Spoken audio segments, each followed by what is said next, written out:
Hello, Wolfpack! We're back, and we are doing another tier stream. Yes, we did the hottest DC babes last week, so this time we're gonna give the rival team their chance. This is the hottest Marvel babes tier list.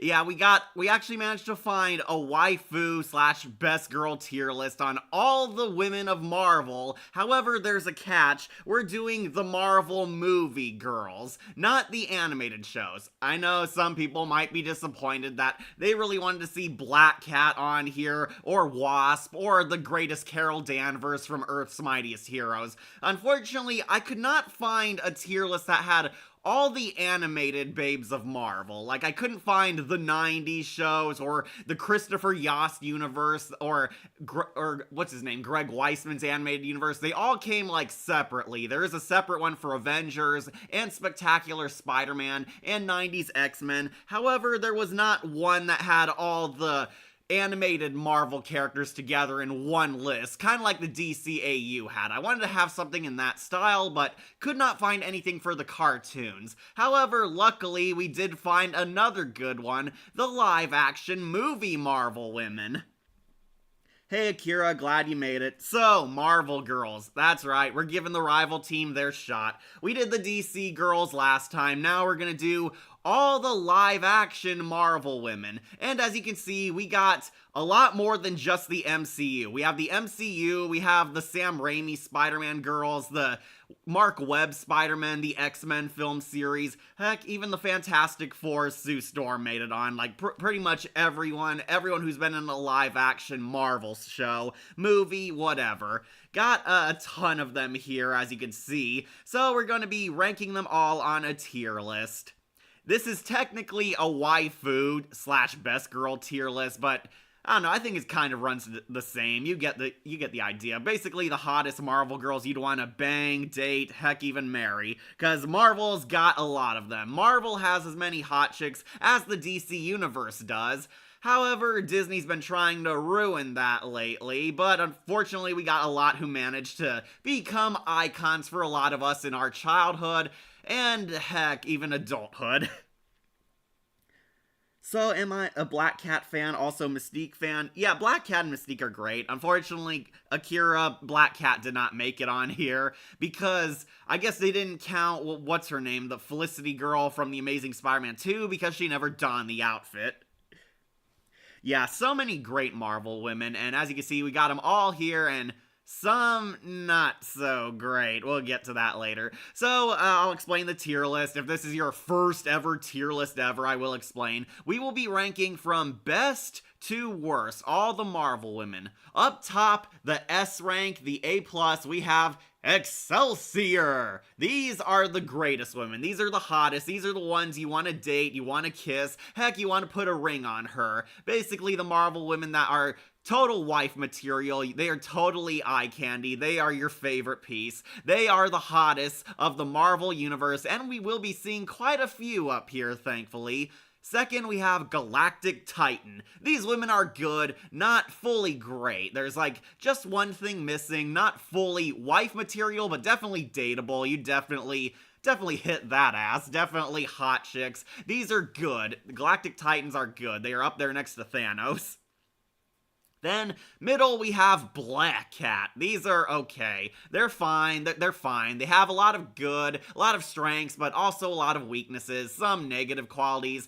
There's an equal amount of bad to their good. These are definitely the middle ones. They're okay. Next, we have Soulless Stone. Yeah, I came up with a lot of clever Marvel names for this. Soulless Stone are weak. They are mediocre. They are down below average. These ones are appealing to some, but not everyone. These are ones that others might like, but I just don't get. They are weak. There was something there. They had a sliver of hope, but didn't quite make it high enough. And rock bottom, we have Gross Goblin. Yeah, I'm so clever with these Marvel names. Yeah, Gross Goblin. These are awful bad, the worst women of Marvel. You hate them. They are bad, and unfortunately, we'll be seeing quite a few of them down here. Hey Emily, you made it. It's Wolfen time. Yo, Cat. Hey Emily. Wolf didn't join us on this. I wish Christina V would be Black Cat in the MCU. Yeah, me too. She'd be perfect, but apparently Sydney Sweeney might be Black Cat because, she did such a great job on Madam Web. Can't stay because I gotta get groceries, but we'll pop back in later. Alright, see you, Emily. I mean, these streams pretty much take hours of lifetime, so yeah, they'll probably be up.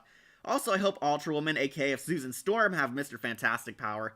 Well, this is gonna be a marvelous list. Yes, it will, Shadowlink. So, if you're new here, I could not find one that had all the animated Marvel women, so we're going with the live-action ones. All the movies, from the X-Men verse to the MCU, from the TV shows to the obscure movies people forgot. Yeah, all of them. We got all the hot chicks, all the people that everybody loved. Basically, the fan servicey character on the movie, and fortunately, we do have a lot of them despite Disney's best efforts to ruin females.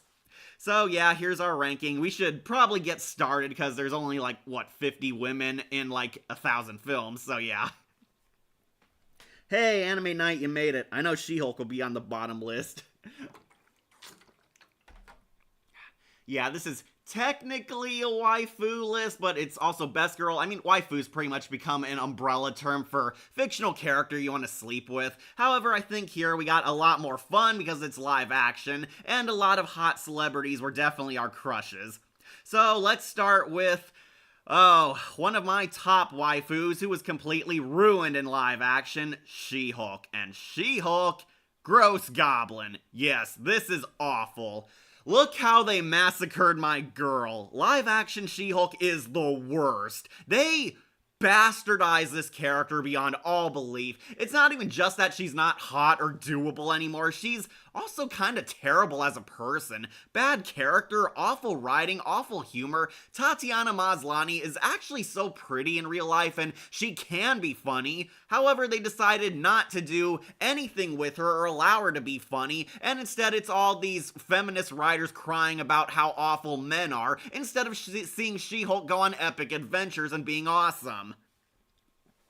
She-Hulk show was a mistake, yes. Live action She-Hulk, more like P-Hulk. Yeah, definitely hate it. Hey, just some random guy, glad you're here. Yeah, She-Hulk on the bottom.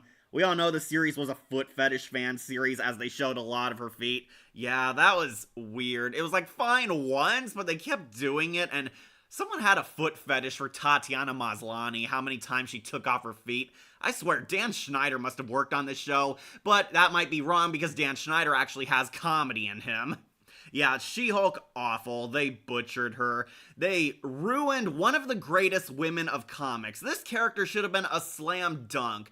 The real She-Hulk is cool as heck. She is the girl Tony Stark. She's a total flirt. She's hot and sexy, a total bombshell, but she's badass and has a heart of gold. She is a total hero. She-Hulk likes being a superhero, likes her Hulk powers, and in the MCU they decided, hey, let's do the opposite of that. So She-Hulk's now a bitter old hag who hates her powers, hates men, hates having fun, and hates being a superhero, which fundamentally misunderstands this character. It's not even just that she's not even waifu material, she's just awful to be around. The She-Hulk show is unpleasant, it's misery porn, it is terrible, and of course, She-Hulk is our first gross goblin. This might be the worst woman on this list, I'm just gonna tell you now, and we got her out of the way. She is worse than Norman Osborn dating Gwen Stacy bad. Gross goblin bad.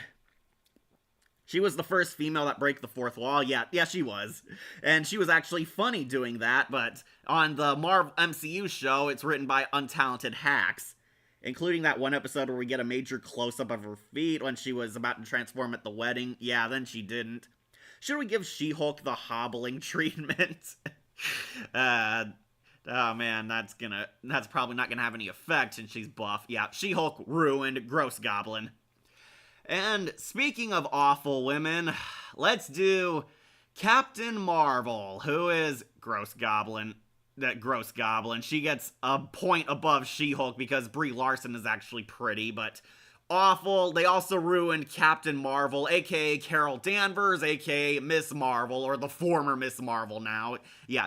Carol Danvers ruined, hated her, hate her character. Brie Larson's acting is strangely not good, and Brie Larson actually won awards. She's actually a loved actress, but She was awful. Basically, Brie Larson pissed off all the fans on interviews even before the movie premiered. She was very nasty and unpleasant, and she wanted to use the MCU as a platform for her politics and social activism, and that backfired horribly when absolutely nobody liked that.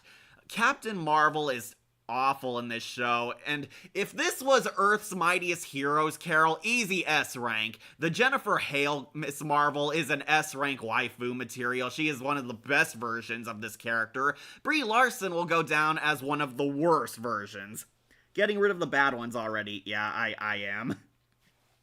Just glad she didn't get a second season. She-Hulk, I meant. Oh yeah, strangely, She-Hulk was gonna get a second season, but as soon as Tatiana Maslany badmouthed Bob Iger, all of a sudden her second season got canned. Yeah, I wonder what caused that. Tatiana Maslany also voiced Queen Aja Tyrone on Troll Hunters, never saw that. Kit Bailey in Heartland, never saw that. And Mia McKibben in BoJack Horseman. Okay, so she does have good stuff under her belt. Captain Marvel, bad. Her first movie is boring as hell. It is dull. It is a slow snoozer. Her movie is basically talking about how great Carol is. Carol is definitely a Mary Sue because it's all hyping up what a grand hero she is, and I was actually looking forward to seeing this character because Miss Marvel in the comics is actually cool. She kicked ass, and I loved her on Earth's Mightiest Heroes, so seeing her in live action and actually looking like the character was a good sign. Then the movie came out, and it sucked. It was bad, and yeah, people say it made money. That's because it was set during the Infinity Saga and people thought you needed to see it. Then she doesn't come back till Endgame like in Spare Parts, and she kind of does nothing, and I really hated her acting. This was the first time I was seeing Captain Marvel in the MCU, and Brie Larson is awful. She is so wooden, bland, emotionless, and I don't care for her character. I didn't laugh once at her. I didn't cheer her on when she beat up Thanos, and her only good scene was when Thanos used the Power Stone to face punch her. Okay, no new comments. Yeah, she sucks. And then The Marvels came out, and we saw how good that was. It was so good that nobody went to see it, and it bombed in theaters, because nobody liked Captain Marvel. Nobody likes this character. This is the worst interpretation of the character, and unfortunately, Brie Larson's take has done so much damage to this character in modern Marvel. Modern comics are really in the crapper right now, and her take on this icon did not help, so gross Goblin, she is bad. Alright, so let's try and get a good girl in there next. Oh, let's do Halle Berry Storm. And this may surprise you, she's on Excelsior! I really love Storm. Halle Berry kind of gets an advantage because she was my favorite celebrity crush in childhood. Halle Berry's hot. My favorite movie with her is Swordfish. Hint, hint, wink, wink, nudge, nudge, if you know her best scene in that. Yeah, Halle Berry is so pretty, and naturally, she was pretty much great as Storm. Ironically, she was better as Storm than she was as Catwoman. Brie Larson also voiced Envy Adams and Scott Pilgrim to Take Off. She played her in live action Scott Pilgrim too. Beatrice in Hoot and Kim in Trainwreck, never saw that. Not gonna question that she deserves in that top rank. Yeah, Halle Berry Storm, pretty hot. Some people might argue that she doesn't have much of a character. She technically does in the sequels. She got a lot more to do in X-Men 2 and X-Men The Last Stand, and she was kind of reoccurring as a character there in Days of Future Past. She got replaced by Alexandra Shipp in the younger X-Men trilogy, but Halle Berry is definitely great as Storm. She is beautiful, she's attractive, she's got kind of a temper in this version, because Nightcrawler has like this deep talk with her about how she's so pretty, but she's also full of so much anger and rage when she's a hero. And we find out Storm used to be afraid of humans. She was like judged for her powers because mutants and humankind have not gotten along because yada yada yada, humans fear what's different. You've all heard the Patrick Stewart speeches. Glad Halle Berry was better as Storm than Catwoman. Yeah, definitely for long. Does anybody think Raj from Big Bang Theory looks like Halle Berry? Howard did for some reason. No, I did not, because Raj is Indian while Halle Berry is black. Yeah, really like her. She's pretty. She got more to do in X-Men 2. One of her most badass scenes is where she breaks the Mastermind's illusion. If you don't know Masterminds, I think it's the hypnotist X-Men villain. He's basically retconned into Stryker's son. She's like projecting like this hologram. She's like the scary illusion girl, and Storm uses her powers to make it so cold that it snaps the illusion because he can't handle the lowering temperature. And it's pretty badass, honestly. Despite not being an action scene, it's one of my favorite Storm moments. She realizes they're trapped in an illusion and she uses her Storm powers to make it super cold. Nightcrawler and Professor X both almost die from this too, but Storm is that badass with her powers. And then in X-Men 3, she got a lot more badass. Halle Berry got a lot more action scenes and screen time, and Storm is very much against the mutant cure, but she wants to keep the school open. Storm gets promoted to the headmaster after Professor X's death. I know, spoilers, but Professor X dies like all the times in these movies. He's like Waspinator and Eustace Baggs combined. Also, she played Catwoman in the movie of the same name. Yeah, I know that. And was in Sesame Street. Oh, really? I didn't know Halle Berry was in Sesame Street. And she was Ginger Kale in Kingsman: The Golden Circle. I only know her as Ginger from Swordfish, because that's one of Halle Berry's best movies. Yeah, I would put her on Excelsior. She's definitely hot, and she really kicked ass in her later sequels. X-Men: The Last Stand, like, say what you will about it, but the action scenes were awesome in that. I will defend the action and effects looked really good in The Last Stand, and Storm got her rivalry with Calypso finally brought on the big screen. She like fries Calypso like to death, and she's using tornado kicks. She's raising up hell with her Storm powers. She is really awesome. And then Days of Future Past, we see Halle Berry actually punch out Sentinels. She's fighting. They had to cheat and assassinate her in the back by stabbing her, and she went down. And however, Logan retconned the X-Men back to life, and we got the new timeline or whatever to quote-unquote fix the X-Men continuity, but yeah, that didn't work out as well later. Yeah, Storm Excelsior. Storm is one of the most beautiful women of Marvel, and that translated perfectly on the big screen. Also, Storm's coming to What If series. Oh, I didn't know that. I heard X-Men 97 was gonna pop up, but I haven't even watched it yet. And she was also a Bond girl. Yeah, she was Jinx. She was pretty hot in that, but unfortunately she chose the worst James Bond movie. And she was Sharon Stone in the live-action Flintstones. Yeah, definitely. Okay, so I guess we should do Mary Jane from the Sam Raimi Spider-Man. Oh boy, this might upset a few, but she's going on Black Cat. Mary Jane, Kristen Dunst is very pretty. I remember Mary Jane was every boy's crush when this movie came out. This movie came on when I was like starting grade school, basically. Sam Raimi's Spider-Man trilogy, I love them all. Yes, even Spider-Man 3, the most infamous one. Mary Jane is basically Spider-Man's love interest in all three of these movies. And unfortunately, she loses points because she was kind of mean towards Peter Parker and a bit of a cheating bitch, basically. She slept with like every guy but Peter. She was dating Harry. She was dating Flash Thompson. She was dating my son, the astronaut. And she was like, you know, pretty much with every guy but Peter until Spider-Man 2. As we all know, Mary Jane does have some problems in her relationship, basically. Peter tries to hook up with her in the first film, but that doesn't work out because he's Spider-Man, and with great power comes great responsibility. He can't have happy relationships, and everyone really loves her. The upside down kiss, yeah, thanks for bringing that up. We all know the famous upside down kiss scene and how that was parodied in other movies. Yeah, Mary Jane's hottest scene is, as you can tell, when she was in the rain and saved by rapists thanks to Spider-Man, and she gives him the upside-down kiss, which went down in cinematic history as one of the hottest superhero moments.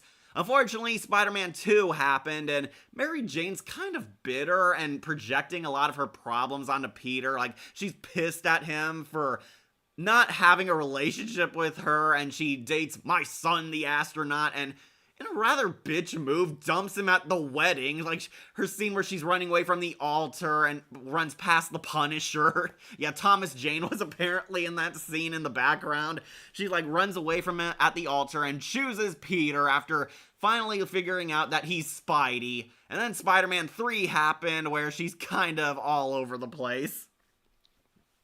Yeah, not really the best version of Mary Jane. She's basically the typical damsel in distress and a tease throughout. Yeah, fully agree. 90s and spectacular versions of Mary Jane were definitely better. 100% fact, Shadowlink. Those Mary Janes were awesome. I'd rather she become like something like Vanessa Marshall's Mary Jane, or of course the 90s Spider-Man with that very profound speech she gave when we find out she was a clone or something. My brother Wolf really loved that moment, apparently. Yeah, Wolf really liked that. Mary Jane was done a lot more justice in the cartoons, and as you can see, Zendaya's MJ didn't make it on this list, so make of that what you will.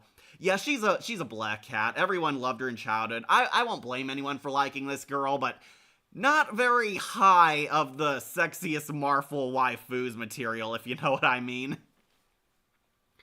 Alright, so let's get another bad girl out of the way. Let's get Darcy.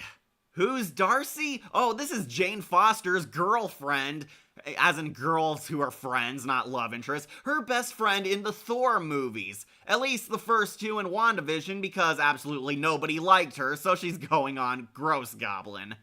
Okay, I know my friend Jon Snow is Jon Snow is gonna kill me for this, but okay, Kat Dennings, very beautiful woman. She's one of the sexiest women's out there. She's actually funny, she's actually pretty, she's actually very talented at acting.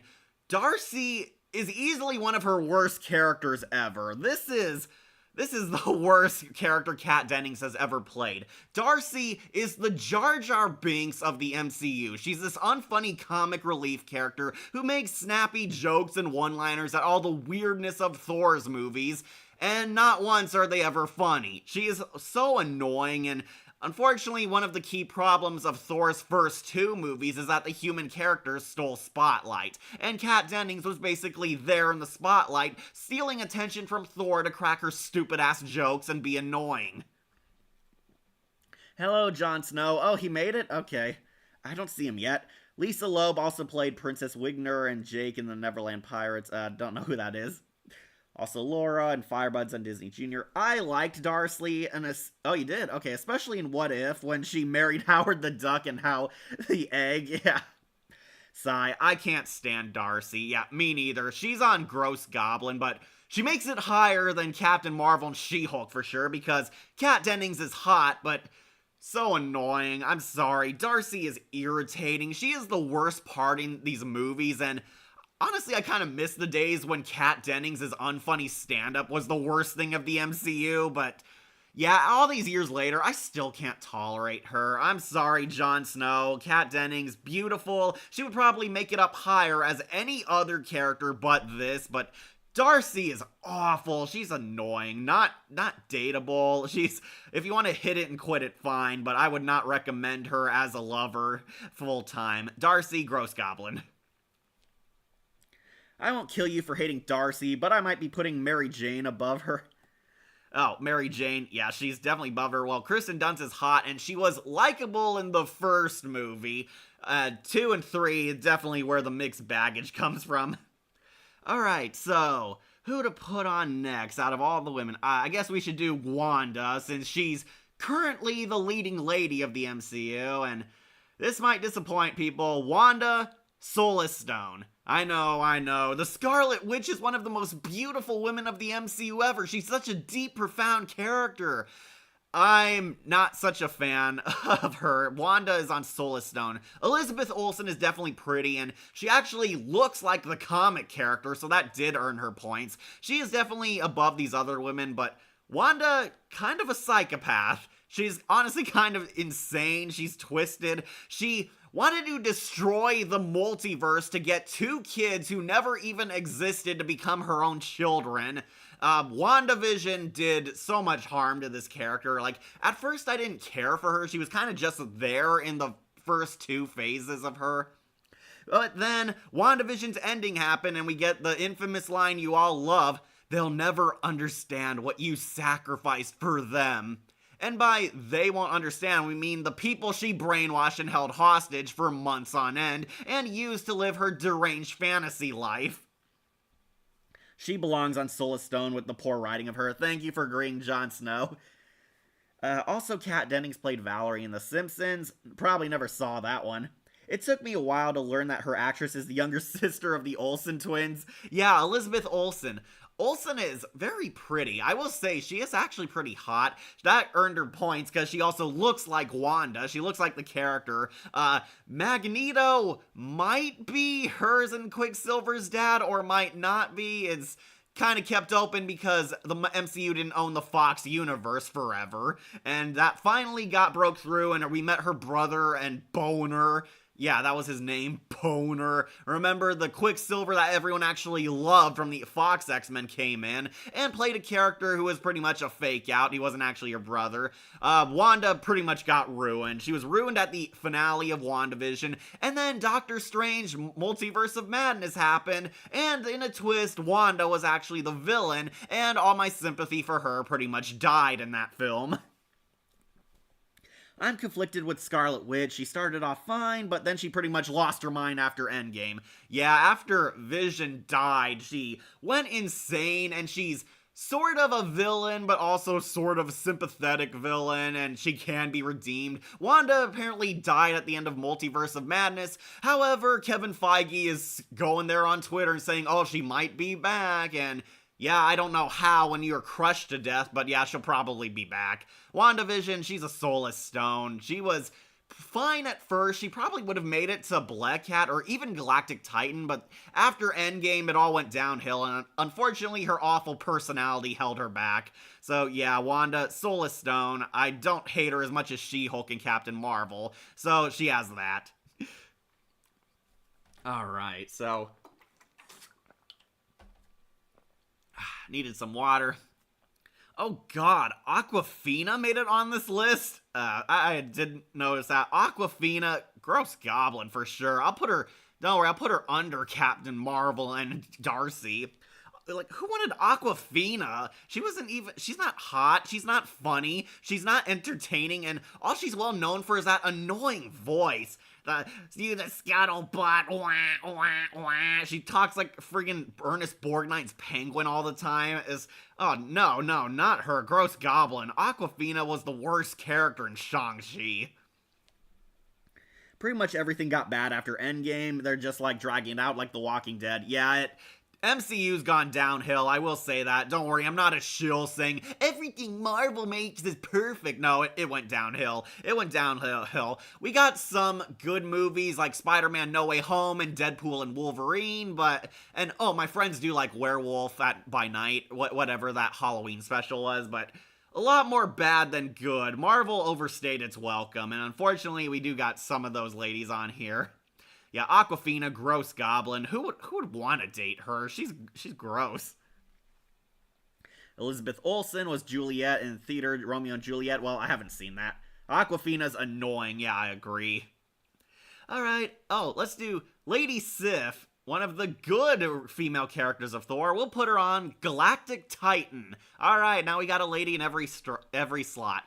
Yeah, Lady Sif, very pretty. I understand why everyone said they prefer Thor with Lady Sif, because, she's a much better girl than Jane Foster is in every way. Lady Sif, very pretty, very kick-ass. She's a badass warrior. Her actress is so gorgeous in real life. She's actually funny, actually charming, and has a lot more chemistry than Thor than Jane Foster did. At least the MCU's version of Jane.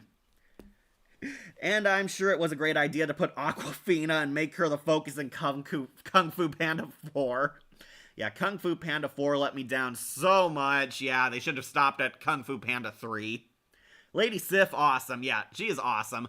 Almost makes it to S rank, but unfortunately, the MCU has kind of been, pushing her on the sidelines. She and a lot of Thor's lore and cast and characters got downgraded as the MCU moved on because Chris Hemsworth turned Thor into a goofball and they made him more comedic, and they got rid of all the ultra dead serious Asgardian stuff. Lady Sif unfortunately got pushed to the sidelines. Lady Sif is awesome. She is really wicked. She's cool. She actually does match her Earth's Mightiest Heroes animated counterpart's greatness. I really like Nika Futterman as Lady Sif, and I do think Lady Sif is really cool in the MCU. Wish she was actually Thor's love interest, because she's better than Jane Foster in every way. Speaking of which, we should probably get rid of her too. Okay, so where is... I'm trying to look for her. Sorry, the list has fully evolved by now. I guess I might skip her since I can't find her yet. Oh, here she is. Jane Foster, who I'm going to put on Soulless Stone. Yeah, I think this is Natalie Portman. Yeah, this is Jane Foster. She is Thor's love interest in 3 out of the 4 Thor movies, and Natalie Portman, very pretty, very fun and charismatic. Unfortunately, her character Jane is not. She is annoying just like Darcy. Jane is kind of a bitch in the first movie because she's using Thor and trying to be famous. She's not an ambulance medic in this universe. That fits. Yeah, Natalie Portman, Soulless Stone. She's not as awful as these other ladies, but definitely not a high character. Yeah, Jane Foster, I think people agree that she was bland, boring, and worst of all, kind of annoying and unfunny. She's Thor's wacky love interest in the first 2 Thor movies, and basically, she's also kind of an egomaniac and a know-it-all until her love for Thor brings her back to Earth, and they fall in love and become a loving couple. Then they break up off-screen in Thor Ragnarok because test audiences didn't like her. That fits. Natalie Portman, you're awesome, but Jane Foster is definitely one of your weaker roles. Yeah, definitely. Natalie Portman's best comic movie is V for Vendetta. That's a fact. Natalie Portman was awesome in V for Vendetta, and that is her best comic lady role. Jane Foster, not so much. Oh, and how can we forget? She becomes Lady Thor. The one adaptation that people were not looking forward to. Thor Suck and Blunder, as I like to call it. One of the worst MCU movies ever. And unfortunately, Jane gets more spotlight in that. And they give Natalie Portman these fake-ass CGI muscles, which look so awful. It's like everybody thought, oh, Natalie Portman really worked out. And we see her in interviews. She doesn't have a damn muscle on her. She couldn't even lift the prop hammer. That's how weak Natalie Portman really was. And they CGI her muscles, make her Lady Thor, and yeah, Thor Suck and Blunder sucked and blew. It was terrible. It was an awful movie, and Jane Foster dies, and unfortunately, she's the first MCU character we see go to heaven, which she definitely did not earn.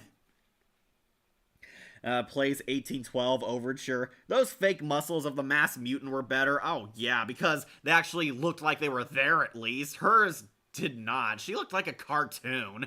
Ironic for what's supposed to be our live-action characters. Yeah, Jane Foster, Soulless Stone, she might be back. We see in the post-credit scene she's in heaven, but I figured that was just kind of giving an end to this character, but no, they're leaving the door open, and I guess she'll return when Thor needs help fighting Hercules in that Thor 5 movie, which may or may not happen depending if the MCU loses money. Yeah, Jane Foster, Soulless Stone, she is one of the weaker love interests.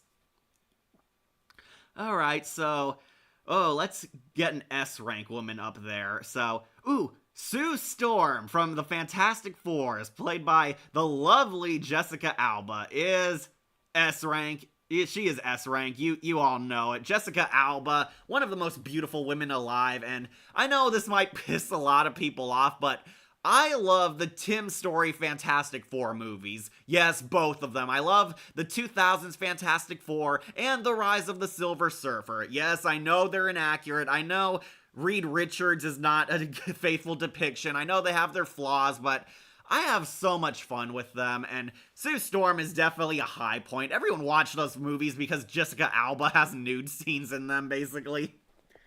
At least Christian Bale as Gore was one of the few good things from that. Yeah, I'll give him that. Yeah, Christian Bale is pretty much good in half his stuff. He's very great, and he took Gore seriously, which made the tone feel a lot more off because Chris Hemsworth's goofing around as Thor, while Gore gets the dead serious plot. Just when they hit Thunder and Gold with Ragnarok, they blew it with that failure, Love and Thunder. Awful, awful movie. The first MCU movie everyone collectively hated. Wolf Whistle, yeah. Yes, perfect. Yep.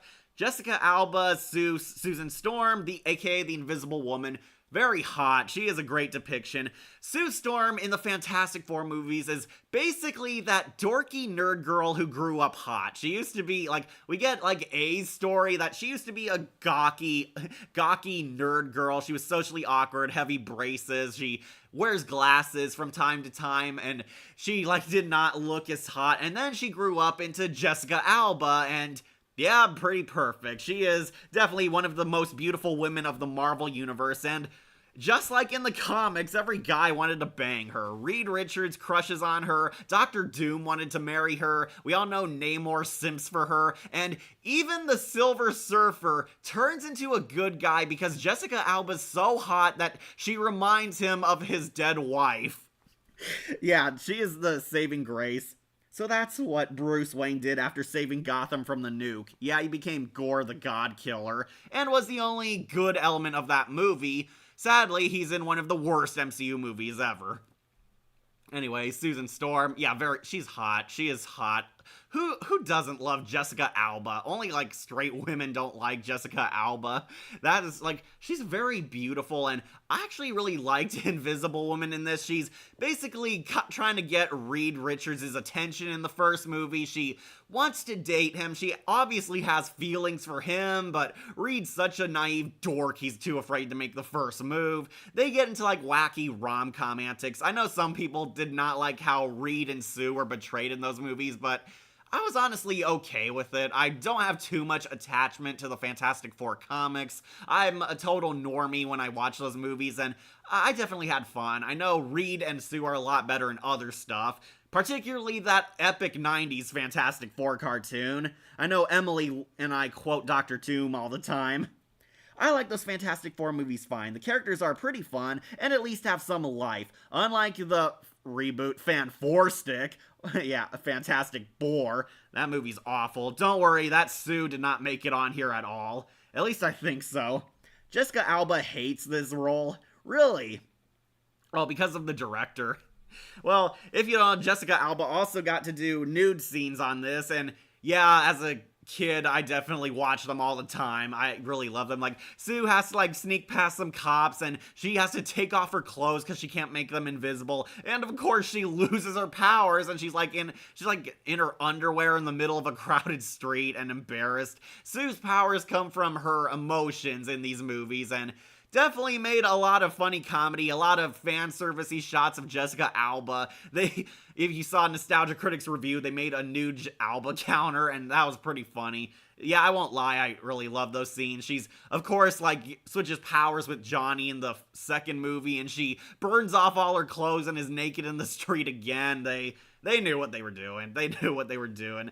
However, I do really like her character. Sue is the heart of the Fantastic Four. She's the mother figure. She's the heart. She's the caring. She's the moral compass one. She's honestly more so the smart one of the group because she actually talks to the Silver Surfer. She figures out problems on her own. Despite Reed Richards being the smartest man of Marvel, she's right up there next to him. I definitely agree Reed married the hottest woman on the planet.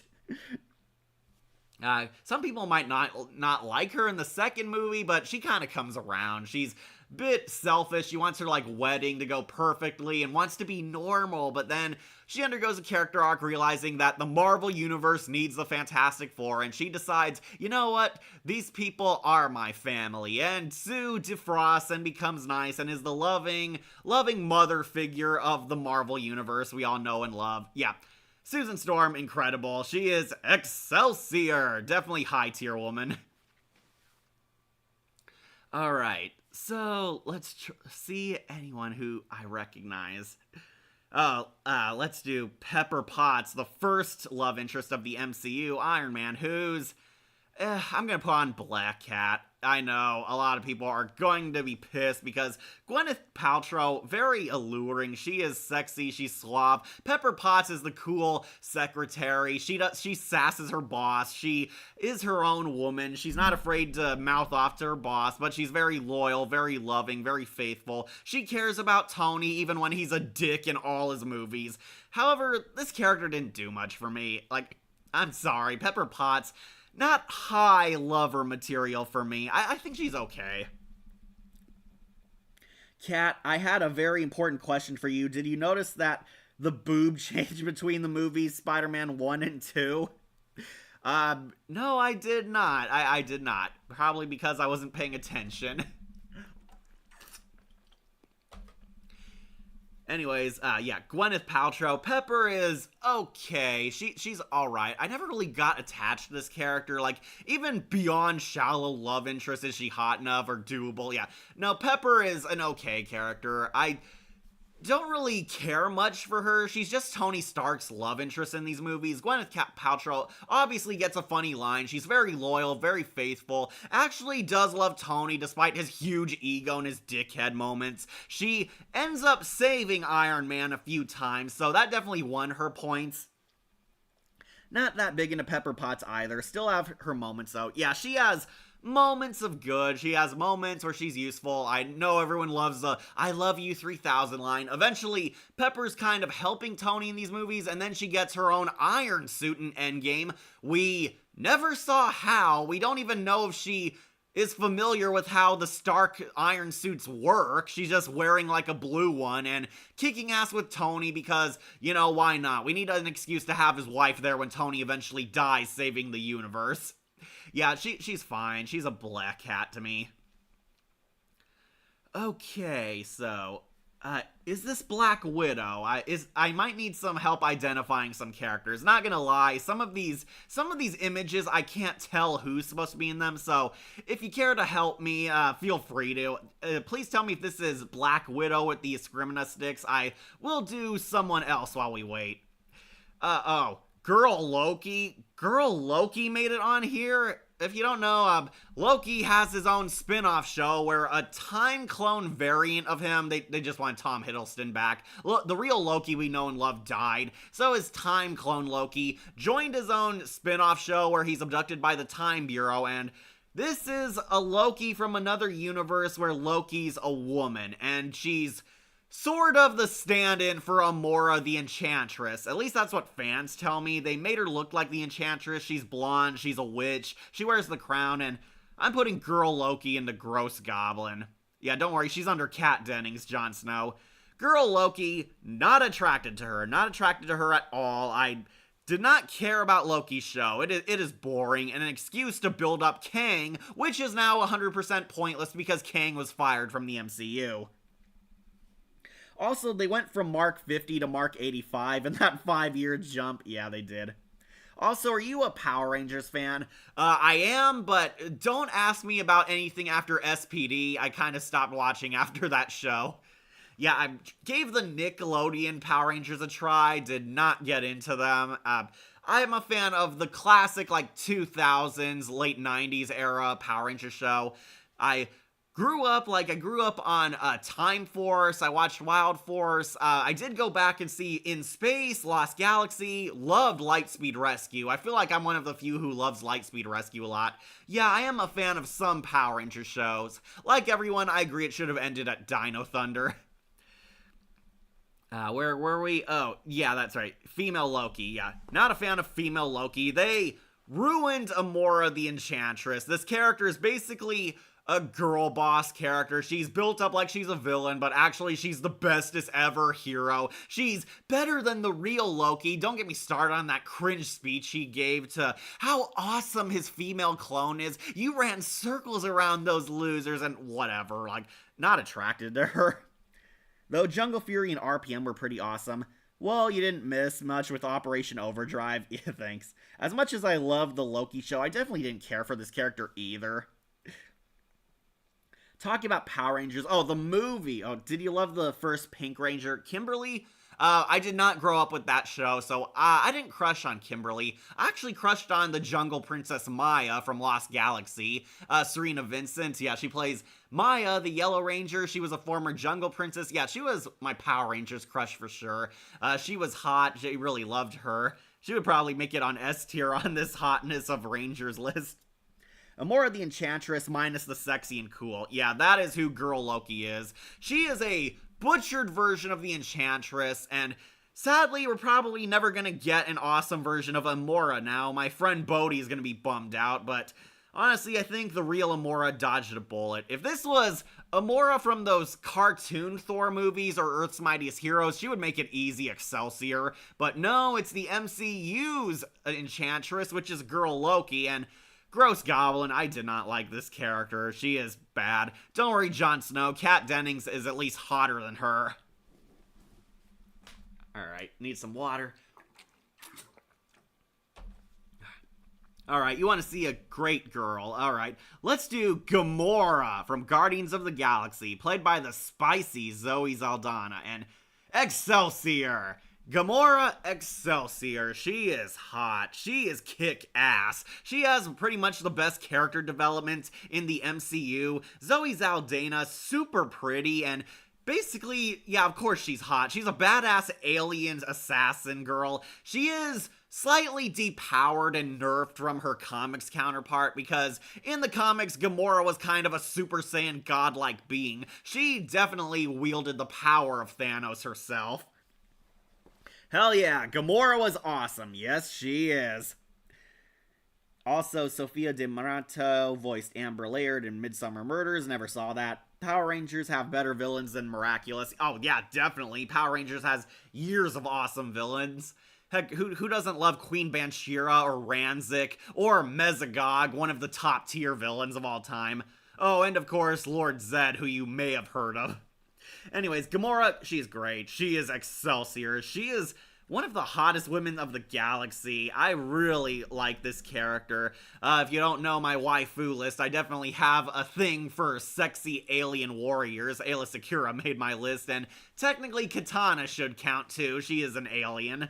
Then Gamora, definitely pretty. She is the definition of a green-skinned space babe. She's this kick-ass assassin. She joins the Guardians of the Galaxy, albeit reluctantly. They form a ragtag band of misfits, and all become best friends by the end. James Gunn's Guardians of the Galaxy trilogy, all great. All three movies are perfect. They are amazing. They're funny. They're deep. They surprisingly have some horrid nightmare fuel in them. And they are some of the best movies of the MCU because they took basically a list of D-list heroes and turned them into household names.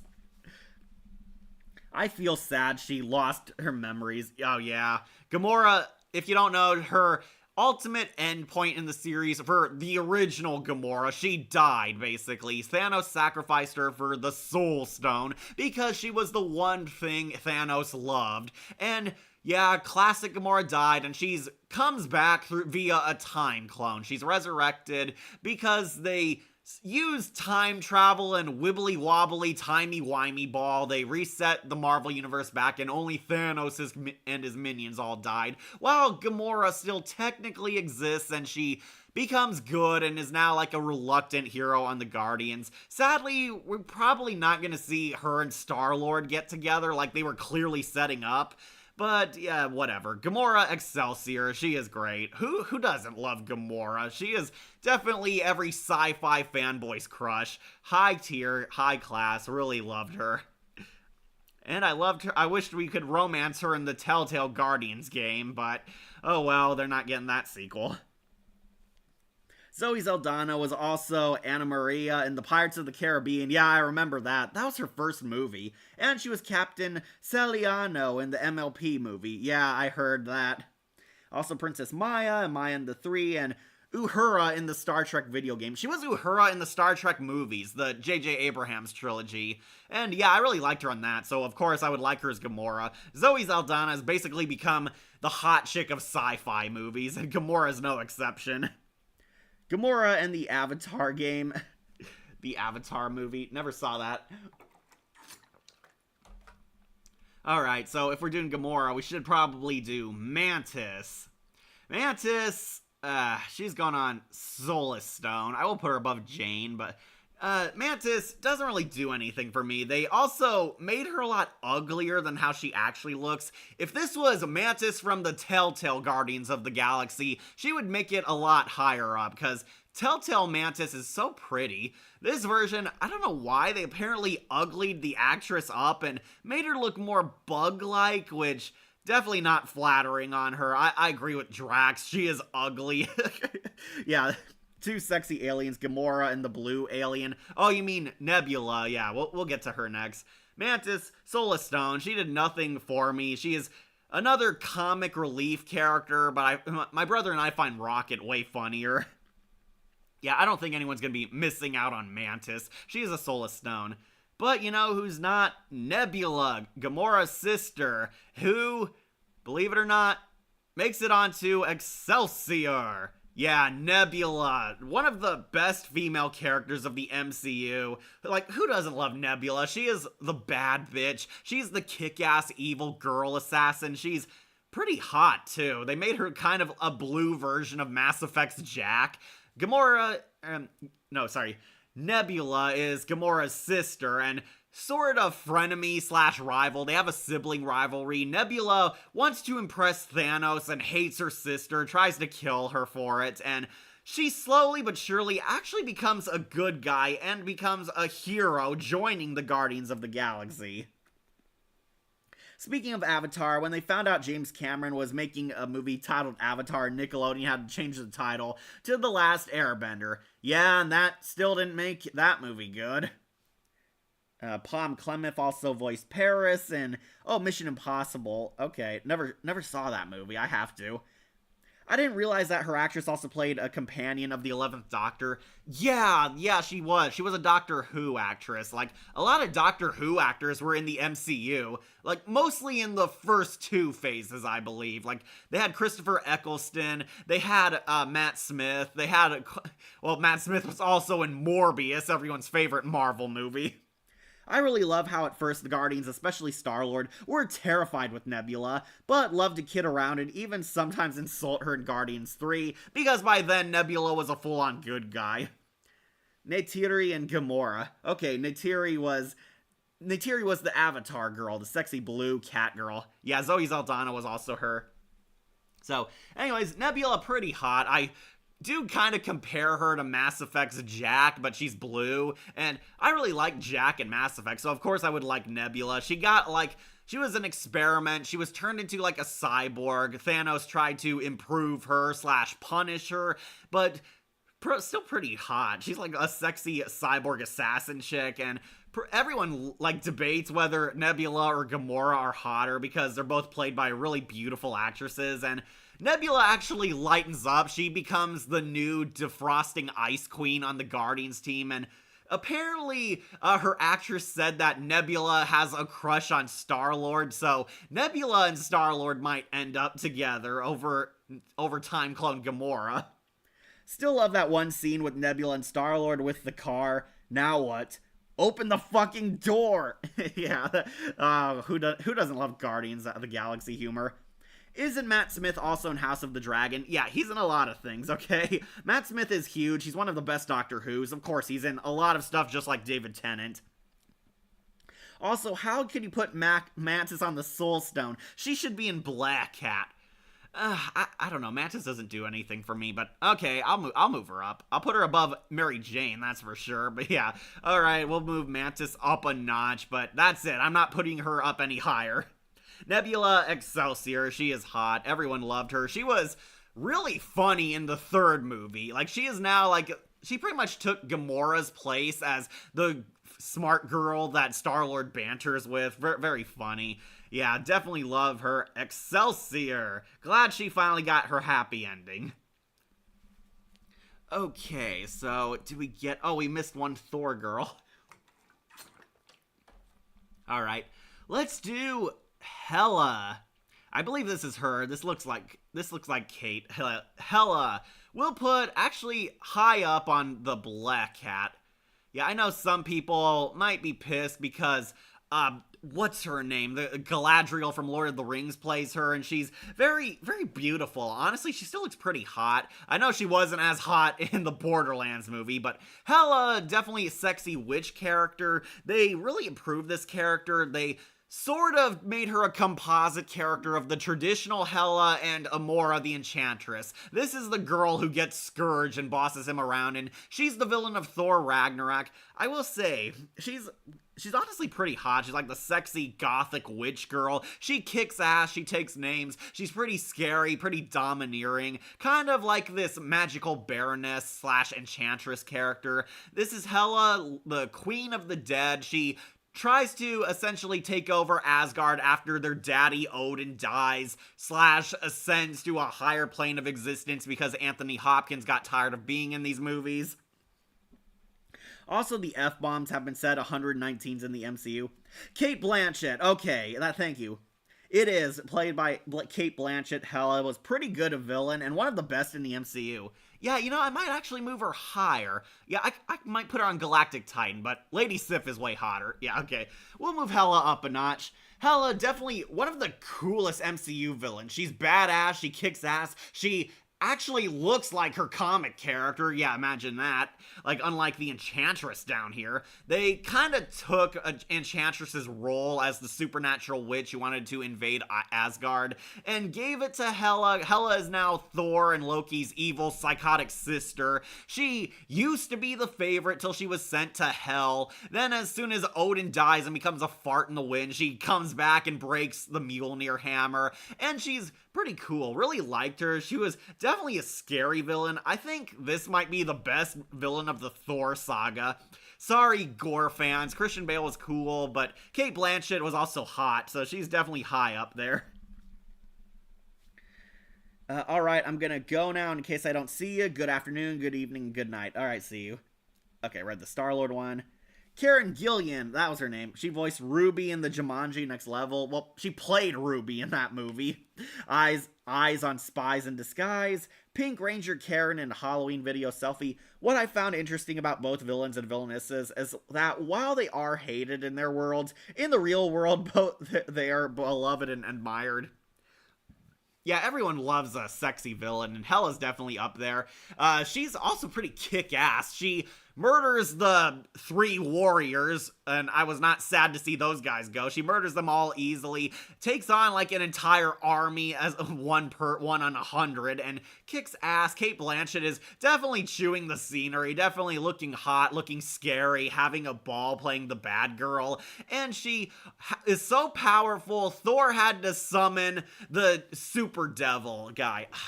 What, Surtur, that's his name, Surtur. Surtur gets summoned through the eternal flame, and he kills Hela by stabbing her with the giant sword and causing Ragnarok. This is why it's called Ragnarok. They had to cause the end of Asgard to basically kill Hela because she was that OP. And yeah, really awesome villain. I think a lot of guys will definitely want her as a waifu. I can see the appeal. I'll put her on Galactic Titan. Good, but not full S tier for me. Yeah, Hela, I see the appeal. Galactic Titan, hot for sure. Alright, I think we got rid of all... Oh wait, one more Thor character, Valkyrie. Oh boy, Valkyrie. This is probably gonna upset some, but I'm putting her on Gross Goblin. Valkyrie, do not like her. She was funny in Ragnarok, and then the rest of the MCU, she's pretty obnoxious and unlikable. Valkyrie was supposed to be the tomboy lesbian character. Thor is a total fanboy of her because she was literally a Valkyrie. She was a magic female warrior until Hela killed their entire armada. Then she ran away, went AWOL, and joined the Grandmaster's Gladiator Arena, basically hiding and exiled herself in shame. And Tessa Thompson, I don't really find her attractive. Yeah, I know she was naked in Westworld, and that was kind of it. Other than that, she's kind of been like this annoying, like, feminist icon kind of character. Nothing wrong with that, but in the MCU, a lot of their feminist characters are just terrible. They are terrible because they're unlikable, they have no charm, they have no friendly nature. Oh, and of course, how could everyone forget Valkyrie talked about strap-ons in front of a minor, like in her brief cameo. I agree with you there. Good on Ragnarok. Not so much with Love and Blunder. Yeah, that was terrible. Valkyrie just got worse. Her cameo in the Marvels did not help. Yeah, she has strap-ons. She has a lesbian lovers. She's like sleeping around a lot, which kind of a horrible message to women, honestly. She's supposed to be a role model, and she's having hit it and quit it relationships with a bunch of lesbians. You know, it's bad when guys do it, but when a girl uses you, that's okay. That's okay, yeah. Tessa Thompson's also, I don't really find her all that hot. She was fairly pretty in her Super Valkyrie armor, but beyond that, nothing. And she did not deserve to become the Queen of Asgard or King Valkyrie. Yeah, girls having the king title stupid. Like, use Queen. Queen sounds cooler. Queen it up, bitch. Yeah, don't like Valkyrie. Gross goblin. She was good in Ragnarok, then after that, nothing. She should have been a one and done. Oh man, Ghost made it on here? Like, Ghost from Ant-Man and the Wasp? Alright, Ghost will go on Solar Stone. I feel nothing for her. Apparently some people actually are attracted to her if she made it on this list, but Ghost really did nothing for me. It doesn't help that she's kind of in a suit for most of it, and it's supposed to be a mystery of who she is until the end, and we find out Ghost was actually a sympathetic, tragic villain, and honestly, I felt nothing for this character. She was kind of like just a bland, one-note kind of villain. Like, Lawrence Fishburne was the more interesting character in that movie. Cate Blanchett was also Spazzatura in the Pinocchio. Valka in How to Train Your Dragon 2, oh yeah, she was the mother. Kai in Molly, The Legend of the Jungle, and Grand Member in Ponyo. Oh, I didn't hear her in Ponyo. I wish Valkyrie was actually a Brunhilde. Yeah, that would have been faithful to the comic, but Taika Waititi decided not to do that, and Taika's directing has gotten worse. My sister hates Valkyrie in MCU, but Raven Actress does a better Valkyrie. Yeah, MCU, she was good in Ragnarok. After that, nothing. It's been downhill. She should have been a complete one-and-done character, honestly. Ghost, a good tragic character, but not much as a love interest. Yeah, that is pretty much why. She's interesting as this tragic character. She basically wants to steal the Pym particles to help her weird condition. She's like fading in and out. She has like Shadowcat powers. She can walk through walls. She can evaporate, disappear, and her costume is pretty cool. She's cool as a tragic villain. As a love interest, I don't think so. Like, I don't think anyone feels any kind of love for this character. Apparently, she's coming back in that Thunderbolt show, and honestly, I forgot she was even a character in the MCU. Yeah, I'll put her on Solar Stone. Definitely bland, but Wanda and Natalie Portman are definitely hotter than her, so she's under them. Alright, starting to dwindle some characters. Oh man, Liv Tyler, Betty Ross. Alright, gonna piss off some people. Liv Tyler is hot, but Betty Ross going on Solar Stone. Yeah, Betty Ross. This is the MCU Hulk Betty Ross, not the other girl, Jennifer Connelly. This is Liv Tyler's Betty Ross. Liv Tyler is very hot in real life. She is beautiful. She's gorgeous. She is a talented actress. Betty Ross in the MCU is one of the most boring love interests of the entire saga. Even hardcore Marvel fans agree, Betty Ross is boring. She was in one movie and they never brought her back because her character didn't do anything. Ant-Man and the Wasp was still a good movie though, like the first, but of course, like with Love and Thunder, Quantumania ended up sucking in a letdown. Oh yeah, Quantumania, the first MCU movie to get nominated for a Razzie Award. That should tell you how high its quality is. Oh, and they totally failed MODOK. Like, let's be real, MODOK is a character that would never translate well in reality, so it shouldn't be surprising that they bombed on that front. Anyways, where was I? Oh yeah, Betty Ross. Liv Tyler, she is beautiful, she is very attractive, she is talented, but Betty Ross is boring. She is pretty much the most generic, bland, uninteresting love interest of the MCU. Like, even hardcore fans do not like this character precisely because she's uninteresting. I was actually kind of hoping Bruce Banner's, like, his sexy coworker, the Hispanic chick in Brazil, would have been his love interest, because, one, she's hotter than Liv Tyler, two, it would have been interesting seeing how she and Bruce would have fallen in love, but no, they wanted to go comic accurate, and Betty Ross is Bruce Banner's true love, but unfortunately, not an interesting character. She is low on the Solas Stone because she's a bore. She is boring. I don't even remember her. I can't remember, like, she had, like, one scene that's funny where she got angry at, like, the taxi driver and shrieked, and it was weird. It's unfortunate that they didn't get Betty Ross right in live action. Yeah, I agree. Betty Ross, it would have made S rank if this was the 90s Hulk Betty Ross. That Betty Ross was great. She would have made S rank if we got that one, the animated cartoon Hulk. Like, that Betty Ross was a great character, great supportive girlfriend, great love interest. She was actually helping Bruce Banner and the Hulk the entire time. And she was with the Fashionista Warriors, which was one of the best episodes ever. And she was actually much more well-rounded as a person in that. Liv Tyler's Betty Ross, Solas Stone, she is a dull plank of wood in these movies, did not care. So I think since we got her Betty Ross, we should do Jennifer Connelly's Betty Ross, if she's on here. Oh, here she is. Yeah, alright. Jennifer Connelly, I will put her high up because Jennifer Connelly is hot as hell. She is one of the most beautiful actresses ever, and she still looks pretty hot if you saw her on Top Gun. But Betty Ross sucks. Ang Lee's Hulk is a terrible comic movie, and unfortunately, the love interest did not fare better. They got Jennifer Connelly as Betty Ross. She kind of the same problem as Liv Tyler. She's very boring, and worst of all, she has kind of these weird psychological scars. She has, like, this weird nightmare where Bruce turns into her dad, General Ross, and strangles her as a baby, and it's weird. Not attractive either, speaking of which, yeah. Betty Ross has not been done justice in live action, and even Jennifer Connelly could not save her in that god-awful Ang Lee Hulk movie. It is one of the worst Marvel movies ever. I unfortunately had friends who liked it because, you know, Sam Elliott's cool, and Eric Bana was not a bad choice to play Hulk. He had cool moments. They had a few cool scenes, but it was a bad movie, and unfortunately the love interest also suffered in this. She makes it on Solas Stone. I hope Betty Ross becomes the Red She-Hulk.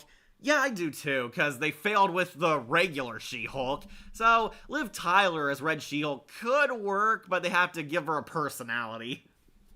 Yeah, Betty Ross, not done justice. Both of them end up on Solas Stone, but Jennifer Connelly's hot, so she gets at least a few points above her.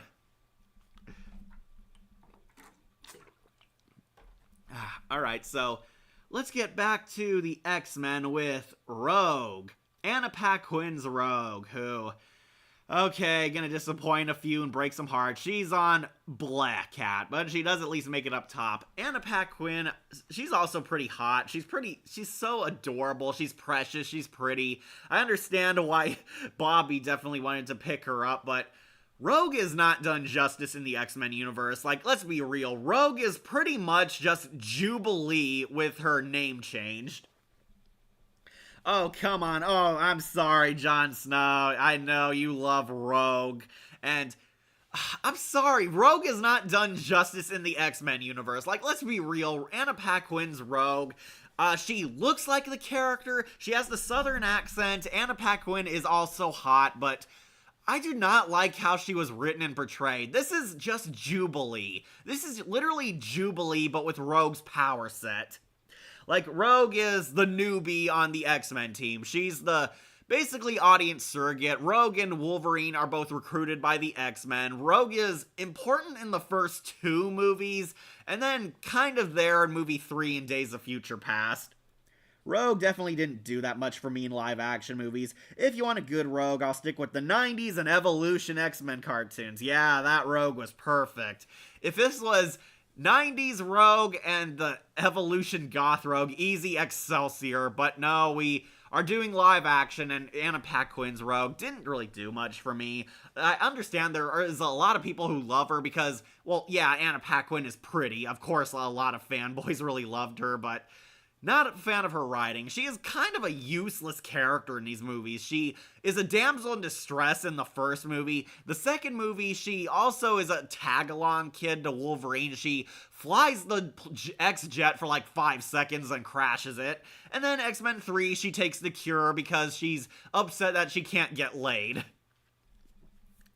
And she does come back in like one of the director's cuts of X-Men Days of Future Past. She is actually the character who takes over and helps Wolverine time travel to the past because of her power absorption. And I will say, I actually did like Rogue's role in that movie a lot more. And unfortunately, they don't play that version on TV a lot. It's called the Rogue Cut. My friend Bodie really loved it a lot because Rogue was finally useful in these movies. This version of Rogue did not do anything for me, okay? She's a black cat. I will put her at least higher than she deserves because just not a fan of how she was betrayed. I'm sorry, my friend Jon Snow. Rogue is a black cat.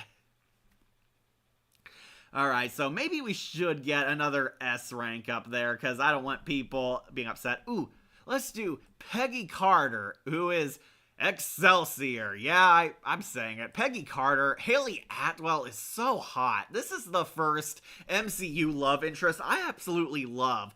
Peggy Carter is one of the greatest female characters of the MCU, like, no contest, and it really helps that Haley Atwell has that classical beauty to her. She is elegant, she's graceful, and she kicks ass. Peggy Carter is a British intelligence officer who is helping Steve Rogers during World War II. She gets no respect because she's a female soldier. She's kind of disrespected, she's looked down upon. Even male cadets are sexist to her, but she whoops their butt. She like punches out this sexist guy. She has really cool moments. She makes it clear that she doesn't need Steve protecting her. Steve just has powers to take more hits. Yeah, Peggy was great. Absolutely agree. She is honestly the first love interest I actually thought was super hot, basically. She was much better than Pepper and way better than Jane Foster, that's for sure. Really love her. She is so hot that Steve Rogers basically time traveled and decided to stay with her because who doesn't want to bang Haley Atwell? Haley Atwell's gorgeous and her character's super fun and amazing. She had that really delightful Agent Carter show spinoff. It unfortunately got canceled. I'm not going to give any comment on Captain Carter. I thought that was a cool idea where Peggy got the serum, but after season 2, it fell off a cliff, and Captain Carter is now dead because she was on the Multiverse Council and gets punk killed by Wanda. More reason to hate Wanda, because she killed the best girl. You do realize their age difference when she and Steve reunite? Oh yeah, or you mean she's like this 90-year-old woman on her deathbed, and Steve is weirdly still simping for her. I didn't mind that scene because basically, it's the last person he ever knew and loved in his old time dying. Yeah, I know it's weird because Steve had feelings for her and then awkwardly turns his attention to her younger, hotter granddaughter, Sharon Carter. That was a weird scene. It was a weird scene. I was definitely happy that they reunited in Endgame, and that was pretty much my favorite scene where she and Steve are dancing together. They're finally hooked up and they finally became a couple, and yeah, I would definitely agree. I would go back in time to be with Haley Atwell as my partner forever. Definitely great. She is Excelsior. Who didn't love her? She is great. Haley Atwell is so talented, so beautiful, and her characters always kick ass. Definitely an Excelsior girl. Where is Gwen Stacy from The Amazing Spider-Man? Right here, James. Right here. You want to do her? Alright. And when Steve goes back in time, yeah.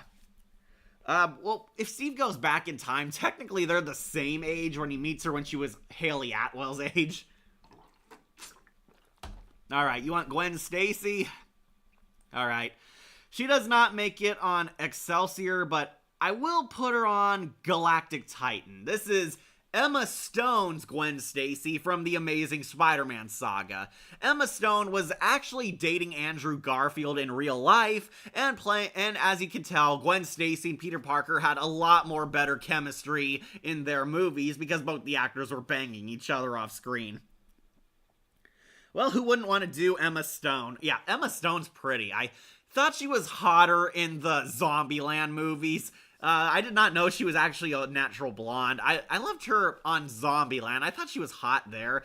Emma Stone is so beautiful. Even in real life, she's older now and she still looks just as hot as when she played Gwen Stacy. I know a lot of people might be upset, but she makes it on Galactic Titan precisely because of the mistakes of The Amazing Spider-Man 2.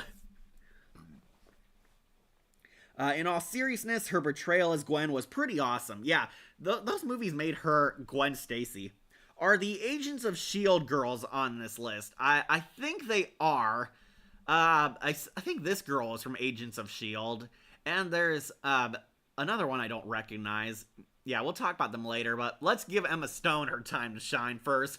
Gwen Stacy, definitely adorable. She is adorable, she's precious, she's sweet, she's fun-loving. She is perfect girlfriend material, much better than Lacey Chabert from The Spectacular Spider-Man, I will admit that. Emma Stone is very pretty and pretty charismatic and fun-loving. She is the girl next door. She's the best girl in school. She's hot. She gets the best grades. She's into science. And she really loves the socially awkward dork Peter because he's honest with who he is. And their romance happens for 2 movies straight. She's actually a useful character because she helps Peter Parker. Since Gwen Stacy's a science major, she helps Spider-Man in his scientific endeavors. She makes the cure for the stupid transformation into lizards bomb. Don't forget she was in La La Land. I never saw La La Land, so that's why I forgot. Yeah, Gwen Stacy, she's pretty adorable. Really loved her. Unfortunately, her dad would not approve. Dennis Leary is Captain Stacy, and really good as Captain Stacy, I will say. And he doesn't he's very disapproving of Peter, even before he knows he's Spidey. Yeah, he's protective of his daughter. Captain Stacy dies, and basically his last request is to ask Peter to not date Gwen, and kind of weird. I understand it's he doesn't want his daughter killed by supervillains, but spoilers, that happens anyway. Yeah, he promises not to do it, and what does he do? He breaks the promise because who's gonna make a promise not to do Emma Stone? Emma Stone is hot, okay? No one's gonna keep a promise not to bang her. And unfortunately, she does not make Excelsior because of what they do to her in the second movie. Gwen Stacy is now upset at Peter because he can't balance his life with her and being Spidey, and rather selfishly kind of trying to tempt him to give up being Spider-Man. She wants him to come with her to college. They're going to England. She got a scholarship to this new university because she's valedictorian, and she Spidey's trying to balance out his life being Spider-Man and all that. You've seen it before, and unfortunately we get to the problem. She gets killed by the Green Goblin. In one of the worst moments of The Amazing Spider-Man 2, they utterly butcher Gwen Stacy's death scene, and not gonna lie, it made me laugh. It is so bad. It made me laugh. That stupid web that stretched and looked like a hand trying to reach her, and Spidey tried to save her only to end up killing her because the speed of falling broke her neck or something. Where would you put Michonne? Oh, we're not on her yet. Yeah, she pretty much dies, and then Peter angst for a week, but then he hears Gwen's valedictorian speech and gets back in the saddle, and allegedly Gwen Stacy might have been back in a later sequel. There was this stupid plan where they were gonna Mark Webb had plans where a serum could revive people from the dead, and Gwen Stacy was supposed to come back, and yeah, I'm very glad that didn't happen. Gwen Stacy, pretty good as a love interest. I'll put her on Galactic Titan, but she doesn't make it up top for me because she's also kind of ruined by the sequel. Okay, so you guys vote on the next one. I gotta take a restroom break, but I'll be back.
right, I'm back in the saddle. Alright, oh, someone wanted Black Widow, someone wanted Michonne. Might as well do the other Gwen from Spider-Man 3. Okay, well, we'll do some of these. There's 2 pictures of Black Widow on the tier. Are there, I know, Florence Pugh's Black Widow is on here. Sorry for the absence. Don't worry, you didn't miss much, Akira. Seems Black Widow got the most votes, so I believe this is Black Widow right here. Feel free to correct me if I'm wrong, but we'll do Florence Pugh's Black Widow, who's gone on to Gross Goblin.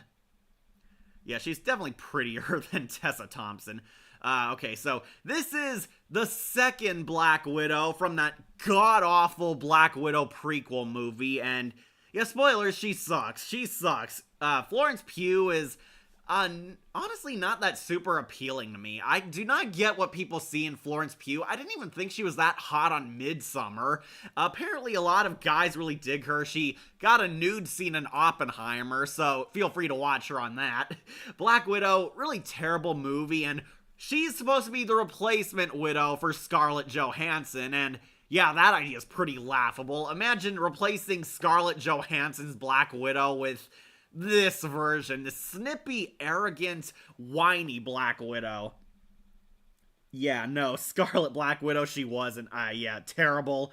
Terrible. She was bad. It's like, nobody wants Black Widow replaced. I'm just gonna say it, like, I think the MCU's biggest missteps is they're trying to replace all the classic Avengers with new versions of them, the quote-unquote young Avengers they're trying to come up with. Like, nobody likes She-Hulk, nobody likes Riri Williams, who I don't think is on this list, thank you God, and Haley Steinfeld's Hawkeye, Kate Bishop, a lot of people liked her, but I don't want her replacing the male Hawkeye. She's good as her own character. This Black Widow, awful. One thing that pretty much doomed her was that stupid joke where she talked about her genital mutilation. She's like talking, actually, we don't have a womb. They go up in there, rip out the ovaries, and yeah, thank you for talking about that while I was eating my popcorn, Florence. Thank you. Awful Black Widow, gross Goblin. I do not think she'll ever fill Scarlett Johansson's shoes. Terrible, terrible. I heard that in Oppenheimer and other countries, they CGI'd a black dress on her. Man. I would say what a loss, but Florence Pugh definitely doesn't do it for me. I think this is Black Widow with these Scrimina sticks. I think this is her during Iron Man 2. Alright, we'll put her up there. I'm going to put her on Galactic Titan. Yeah, I'll put her above Lady Sif.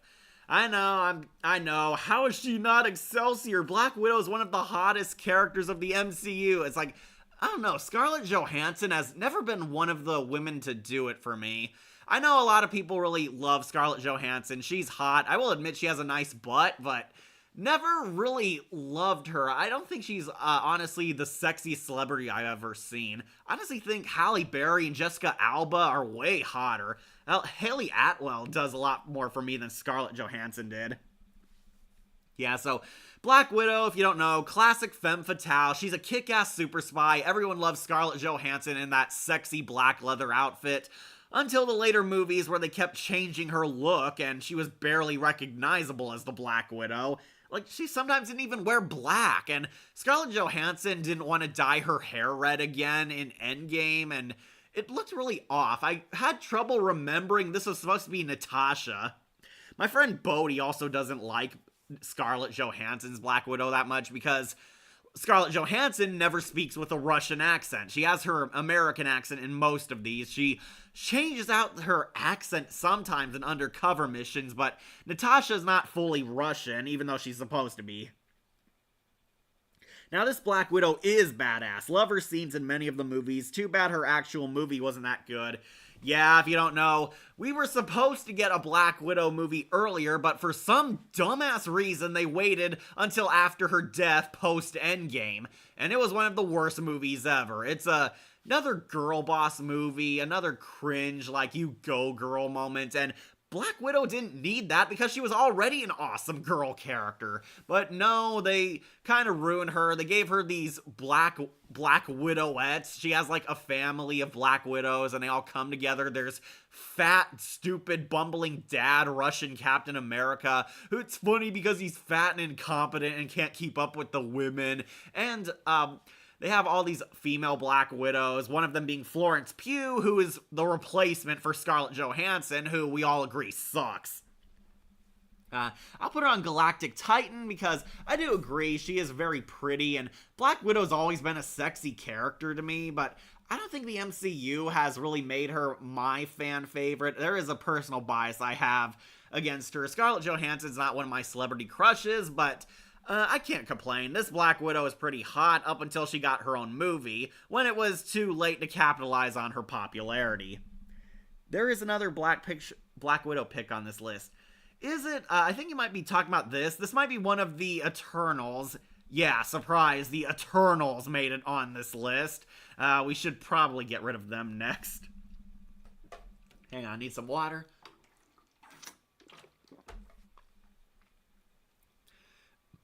Okay, so someone wanted Michonne's character, Okoye, or Okoye, the bodyguard girl for Black Panther. I'm putting her on Gross Goblin. Yeah, she's gross, man. Denai Guerrero is one of the most beautiful women ever. She is so hot and kicks ass, but I loved her more as Michonne than, ironically, an MCU superhero. This is Okoye. I do not like her because she's not very attractive. With that ash on your head. Yeah, everyone loved that line. Honestly, don't like her. She looks like a guy. I'm just gonna say it. She looks like a dude. She wears heavy armor. She's bald, and unfortunately not a sexy bald like Nebula is. Yeah, don't say I'm discriminating her because of her hair loss. Nebula made it to Excelsior. She has no hair and she's hot as hell. Okoye, not attracted to her, and it doesn't help that she serves anyone whoever's sitting on the throne. It's like, the part where I gave up on her is where Killmonger took over Wakanda, and she says, I can't betray him because I made a vow to serve anyone who's the king on the throne. And yeah, that's pretty much terrible. You know, he's a evil dictator and gonna be a black Hitler. Then you decide, no, I have to serve him because tradition, and yeah, that made me really sympathize with her. No, the skinny dress with the sideline photo. Might have to look for that. I'll narrow it down. I liked her accent. Scarlett Johansson's or Denai Guerrero's? The African accent. I don't know who you're talking about. So, better than Mufasa? Oh, yeah, definitely.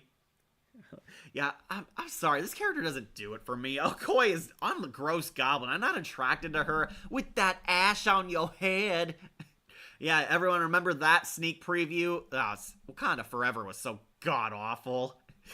Not attracted to her. She is not appealing, and I don't think anyone's gonna crush on her. She's hotter as Michonne than she is on the MCU. Definitely a Gross Goblin. Hang on, some people also voted. Oh, someone wanted the other Gwen Stacy. Yeah, Bryce Dallas Howard's Gwen Stacy made it on this list. Yeah, imagine that. That girl who had, like, what, 5 scenes?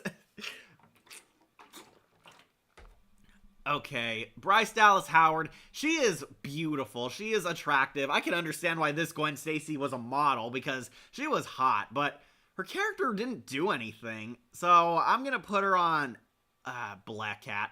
Yeah, I'll put her on Rogue. Don't worry, Jon Snow. Anna Paquin is way hotter. Bryce Dallas Howard's Gwen Stacy, she doesn't really do anything. She is a second damsel in distress and basically a rival for Peter's love, so we hope Peter picks MJ. Domino? Oh yeah, she made it on here. We'll get to her soon. I mean, we're gonna get to everyone, so yeah. Anyways, Bryce Dallas Howard's Gwen Stacy. The bald woman who mentioned, Okoye is at the rock bottom, and Nebula is the sexier bald woman. She's up top. She is way more alluring. Anyways, Gwen Stacy, this character didn't do much. She's kind of a bimbo, honestly. She doesn't realize, she stops to look at the crane coming to crash at her office instead of, running the hell away. Spider-Man saves her, and Spidey kisses her at the parade. No, Spider-Man, no! That was actually pretty funny.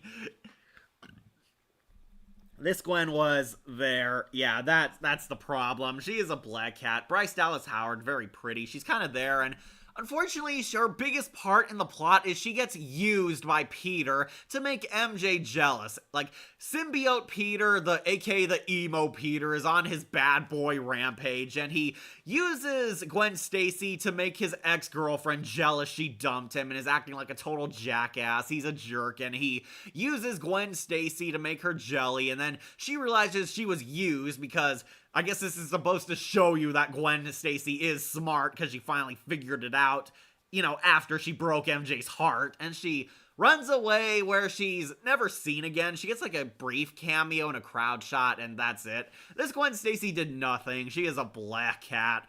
Bryce Dallas Howard's beauty definitely elevates her high above awful, but just a nothing character. That's the problem. She is nothing. Rogue is a lot better. Don't worry, Jon Snow.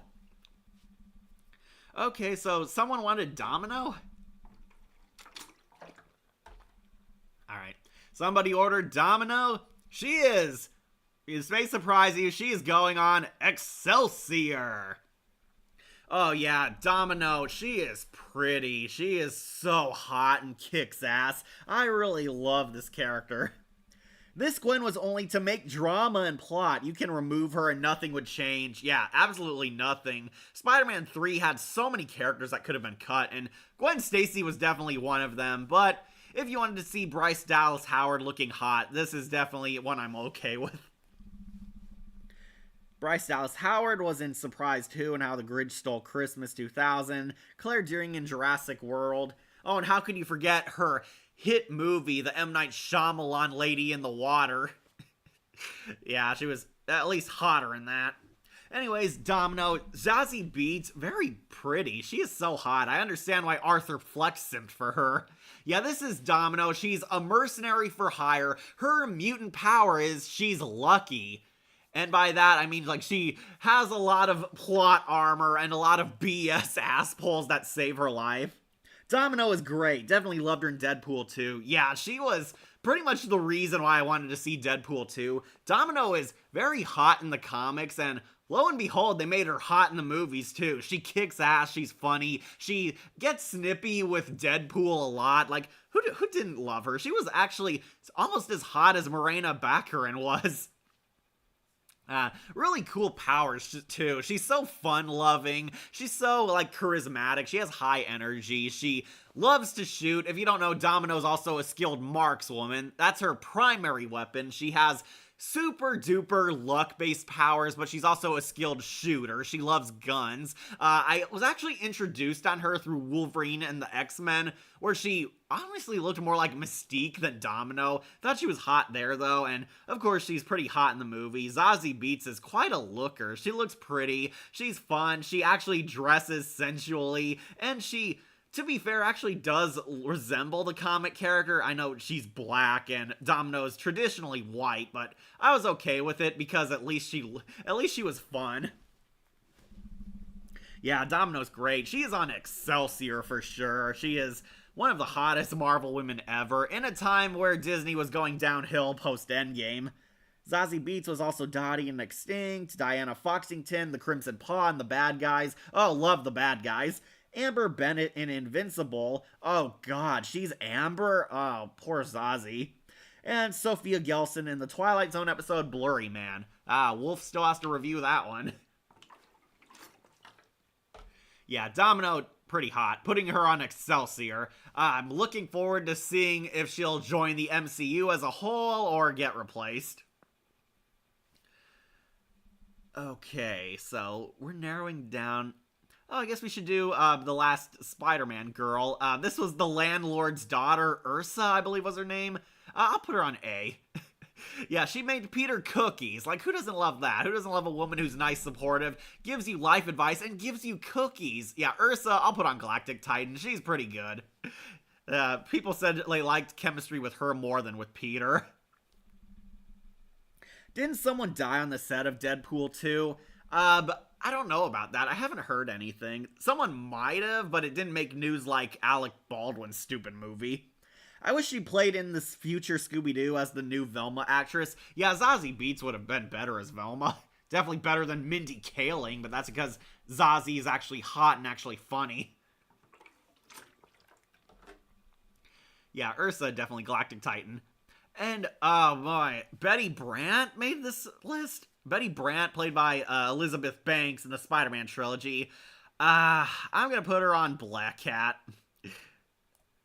Yeah, I'll put her above MJ. This is Betty Brant. This is J. Jonah Jameson's secretary. She's pretty hot, I will say. She looks good. Elizabeth Banks used to have a fun personality, but unfortunately, this character is kind of ruined now because Elizabeth Banks became a psychotic, raging feminazi, and that kind of killed a lot of love looking back at this character. Many say they would rather Ursa and Peter ship more than MJ and Peter, and I would agree. Yeah, that's because Ursa's actually nice and has a kind soul. Put that cookie down! Arnold Schwarzenegger month. We ought to do that for a Terminator one day. Okay, yeah, Betty Brant, she's okay. Definitely hotter in the cartoons, but yeah, she's just there to be another pretty face. She has a funny banter with J.K. Simmons, basically, and definitely one of the funnier comic reliefs. I'll put her on okay. Alright, I think we're finally done with the Spider-Man girls. That's good. Unless this is the lady from Venom. Well, yeah, I'm done with the mainstream Spider-Man girls. Oh man, the Ancient One made it on here? Really? The Ancient One? Okay, so the Ancient One is Doctor Strange's wise mentor who was gender changed for the movie. Controversially so, because the Ancient One's supposed to be an Asian person, but now is played by the white Tilda Swanson, I believe is her name. You know, I actually might put her on, Black Cat. Yeah, Tilda's pretty hot in real life, honestly. I really loved her as the White Witch on the Narnia movies, and the Ancient One's a wise sensei. However, she doesn't make it high up because, you know, she's a monk. You can't really do anything with a monk. Oh, you want Mystique next? I'm looking forward to her. Yeah, just crossing off the last bald woman. The Ancient One, yeah, Tilda's pretty hot. I will say, Tilda Swanson's pretty cool. The Ancient One's a pretty fun character, but, you know, she's a monk. You can't really do much with a monk. Can't date her, can't romance her, can't even make love with her unless she really wants to use that magic. Yeah, I'll put her on Black Cat. She's a lot prettier than some of the bottom ones, that's for sure. See, fangirls, I do appreciate older women. Alright, somebody said Mystique. I mean, the Ancient One is cool, but I don't know about shipping with her. I gotta agree. Alright, Jon Snow, we'll see you later. Alright, somebody wants Mystique, and Mystique Excelsior. I'm putting her at number 1. Yeah, Mystique, Rebecca Romijn's Mystique, hot as hell. Hottest woman of Marvel to me. This is, honestly, might be the number 1 to me. This is the sexiest character I've ever seen. This is Mystique, Magneto's right-hand woman, the shapeshifter, the blue-skinned chameleon girl in the X-Men movies, played by Rebecca Romijn in the Good trilogy, then played by Jennifer Lawrence in 2 good movies and a garbage sequels. Hey, Cassandra Nova is bald, and she's a total hottie. Yeah, well, Nebula made it up here. She's hot, too. Don't say I hate bald women. I put Nebula up top here. Nebula's bald and she's sexy. As for Mystique, I love her. I love her. This was my first ever Marvel crush. I remember seeing X-Men 2 when I was in kindergarten. My dad loved the movies. We went to see this in theaters, and Mystique, really sexy. It helps that she's pretty much naked. I mean, she has scales covering up any naughty bits, so no R rating here. Like, who didn't love her? Ah, yes, Mystique is amazing. Rebecca Romijn was a perfect version. Fully agree. This is the hot, hyper-competent femme fatale villain. She's the sexy mutant girl. One of the most unrealistic things about the X-Men movies is that apparently people find her ugly in her blue form, and Jennifer Lawrence Mystique is ashamed of the way she looks, but girl, you're like a fucking friggin' supermodel. You're like a sexy alien supermodel, and people find her ugly, and I call bullcrap on that. Mystique is the hottest woman of Marvel. Also, she was naked on the set. Jennifer Lawrence sucks as Mystique. I liked Lawrence in First Class. Then after that, yeah, she did. I didn't think she was bad on Days of Future Past, but Jennifer Lawrence apparently complained about the Mystique makeup, and the character got downgraded as the movies went along. She was kind of a bit of a bitch in Days of Future Past, and then in Apocalypse she kind of stopped trying, and Dark Phoenix pretty much ruined her forever. However, since this is Rebecca Romijn's picture on here, definitely Excelsior. Love the Mystique character in the Good trilogy. I love Jennifer Lawrence in First Class. I will defend her on that movie because I actually did like the idea that Mystique used to be a socially awkward, nice, shy girl before she got her confidence and became the alluring femme fatale we know and love. I remember how there's a rumor this Mystique caused them to develop a foot fetish and wish they would get slapped in the face with their feet. Yeah, Senator Kelly got hit by Rebecca Romijn's foot in real life, and yeah, she's hot, man. She's got that sci-fi alien girl appeal. Definitely a reason why to give mutants rights. I would date her. Really love her. Love her, do her, put a ring on her. Mystique is my kind of girl. She is Excelsior. And if you don't love her, you are lying to yourself.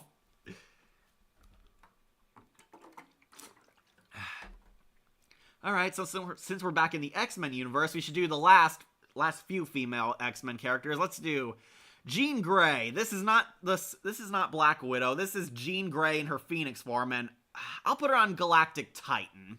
Yeah, Famke Janssen, she is another hottie. She's hot. She's a model. She looks alluring. She's sexy. She's got the suave confidence, charisma, charm. She's the nice girl. Rebecca Romijn also played Joanne in The Punisher. Yeah, she was The Punisher's wife. Lois Lane in Batman Hush, and pretty much all the New 52 movies. Miss Garcia in Special Agent Oso, and the Empress in Adventure Time. Oh, I did not know she was in there.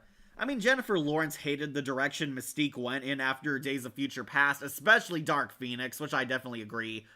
It's no wonder she wanted to leave the series. Yeah, Dark Phoenix, screw that movie, and one of the first red flags for me was when they killed my crush Mystique. Very anticlimactically too, because Jennifer Lawrence just didn't want to be in the franchise. X-Men 3 Killer, sad. She didn't die in The Last Stand, she lost her powers. Mystique is my X-Men waifu. I agree, she is top dog.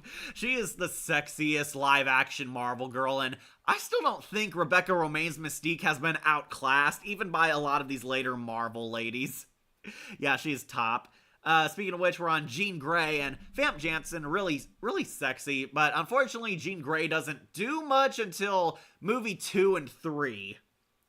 In the second film, the scene of her and Nightcrawler reference how Mystique and him were mother and son. Yeah, if you don't know, Mystique is actually Nightcrawler's mom, so she ages a lot better than a lot of these other women, thanks to her mutant powers. Yeah, she didn't die in X-Men 3. She lost her powers. She got hit by the mutant cure dart, but at the end of the movie, we see Magneto has his powers still. It only suppressed their mutant abilities. It didn't destroy them. So she might be back too if they ever get desperate to have Rebecca Romijn back. My heart broke when she lost her powers. Yeah, that was sad. Magneto was a dickhead rejecting her, and she still looked hot outside of her blue makeup. She's like literally this raven-haired, ivory skin looking Snow White girl. And yeah, Rebecca Romijn's one of the most beautiful women alive. She still looks pretty, and of course her Mystique was one of the hottest characters. Yeah, depressing she lost her powers, but hey, more satisfying an ending than Jennifer Lawrence being impaled on debris.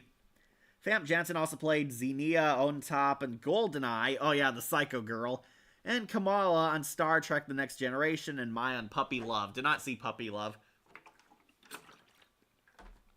Yeah, I actually found Jean Grey hot in X-Men 3, where the Phoenix took over, and Famke Janssen finally got to show her acting chops and be cool.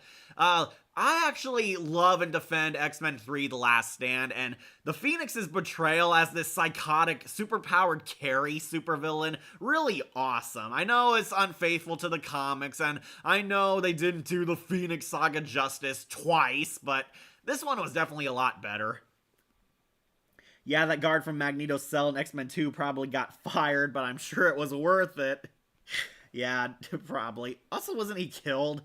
Her second Jean actress, Sophie Turner. Yeah, my friend Jon Snow prefers Sophie Turner as Jean Grey, which she was fine, but she's also playing an underage version of Jean Grey, so, which is why we got the Famke Janssen version.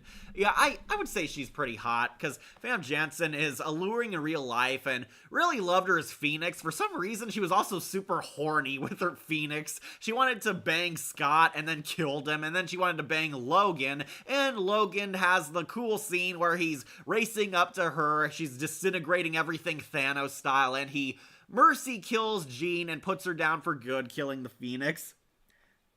Definitely a better Phoenix than in Dark Phoenix, yeah. 100% fact. People are now looking fondly back on The Last Stand. Some people still hate it, and I won't blame them, but Last Stand is so much better than people give credit for, and miles better than the Dark Phoenix. She was also Heather, Agent 84, and Barely Lethal. Is Shadowcat on this list? I don't think so, unless it's one of the different actresses playing her. Probably because Ellen Page is now Elliot Page, and it'd be pretty weird to have a guy on a waifus list. And Professor X do the dumb mistake. Yeah, he locked the Phoenix away, and we find out Professor X is flawed and whatnot. Jean Grey Phoenix, when it was killed, it was sad. Yeah, that was sad. X-Men 3 The Last Stand has good moments, and Jean Grey's death, and Charles' death, and Mystique losing her powers were all great sad moments. Agreed. Yeah, Charles was definitely flawed, okay? You know, I prefer this Phoenix definitely more than later interpretations of her. Yeah, shame on Dark Phoenix. Alright, so who do we want to do next? I think we should start getting some bad characters out of the way. Oh, man, the Eternals characters. Like, a lot of the Eternals ladies are on here. I forgot the Eternals was even a thing. Do any of you even remember the Eternals? The Eternals was the first god-awful MCU movie because it was boring. It was boring, it's slow, it's pandered way too much, it was very preachy, a lot of the special effects really looked fake too, and it wanted to go for this abstract sci-fi, but I ended up like falling asleep like in the middle of it. See you later, bye, just some random guy. No, he tried to reason with a god and a killer in Killer Speed. It was Eternal. Lee Forgettable. Good one, Shadowlink. Good one. Oh, so The Eternals was bad, and worst of all, this movie had Angelina Jolie and Selma Hayek in it. And they're two of the hottest women ever, and their characters don't do anything. Like, most of the characters are forgettable. There were like, it didn't help that the Eternals had like a cast of 13 protagonists, and all of them had to get screen time, and all of them got neglected and zero character depth. The Eternals is easily one of the worst MCU movies ever. Eternal is cringe. Like, I prefer Power Rangers Turbo movie than this. Yeah, because Turbo at least had fun in it.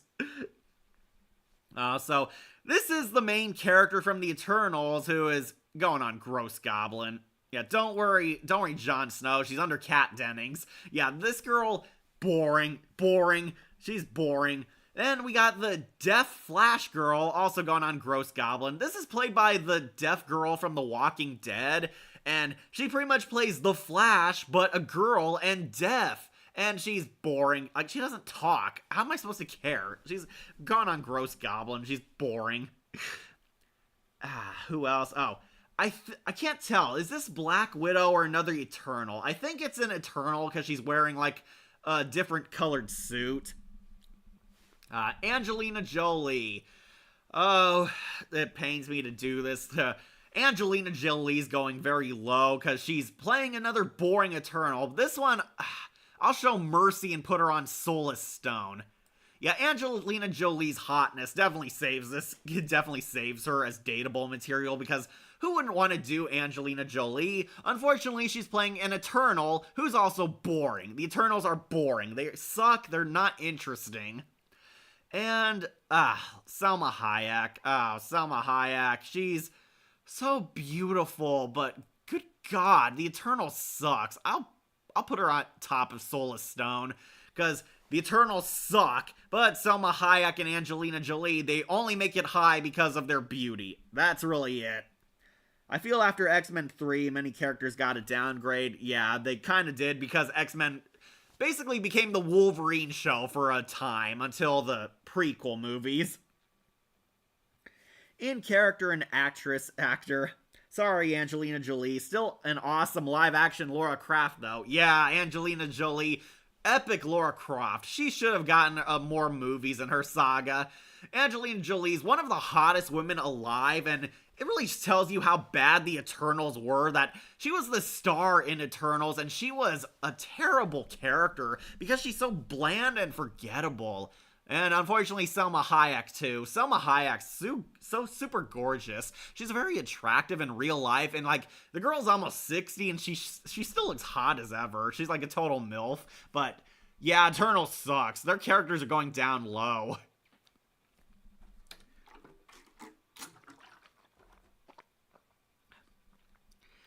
Alright, did I get rid of all the nasty Eternal ladies? I think I did. This girl might be in Eternals, but someone said it might be Black Widow. Poor Selma Hayek. Yeah, I agree. Sadly, her career is going downhill. Leia Ann in Yellowface. I am talking Professor X, Mystique, and Beast. Yeah. Okay, look, I love X-Men 3, okay? You don't have to convince me that X-Men 3 had good scenes. I'm a fan of The Last Stand. And yeah, Mystique making it on Excelsior should definitely be proof of that. Alright, so... alright, we'll go back to the X-Men universe with Emma Frost. Emma Frost, ooh.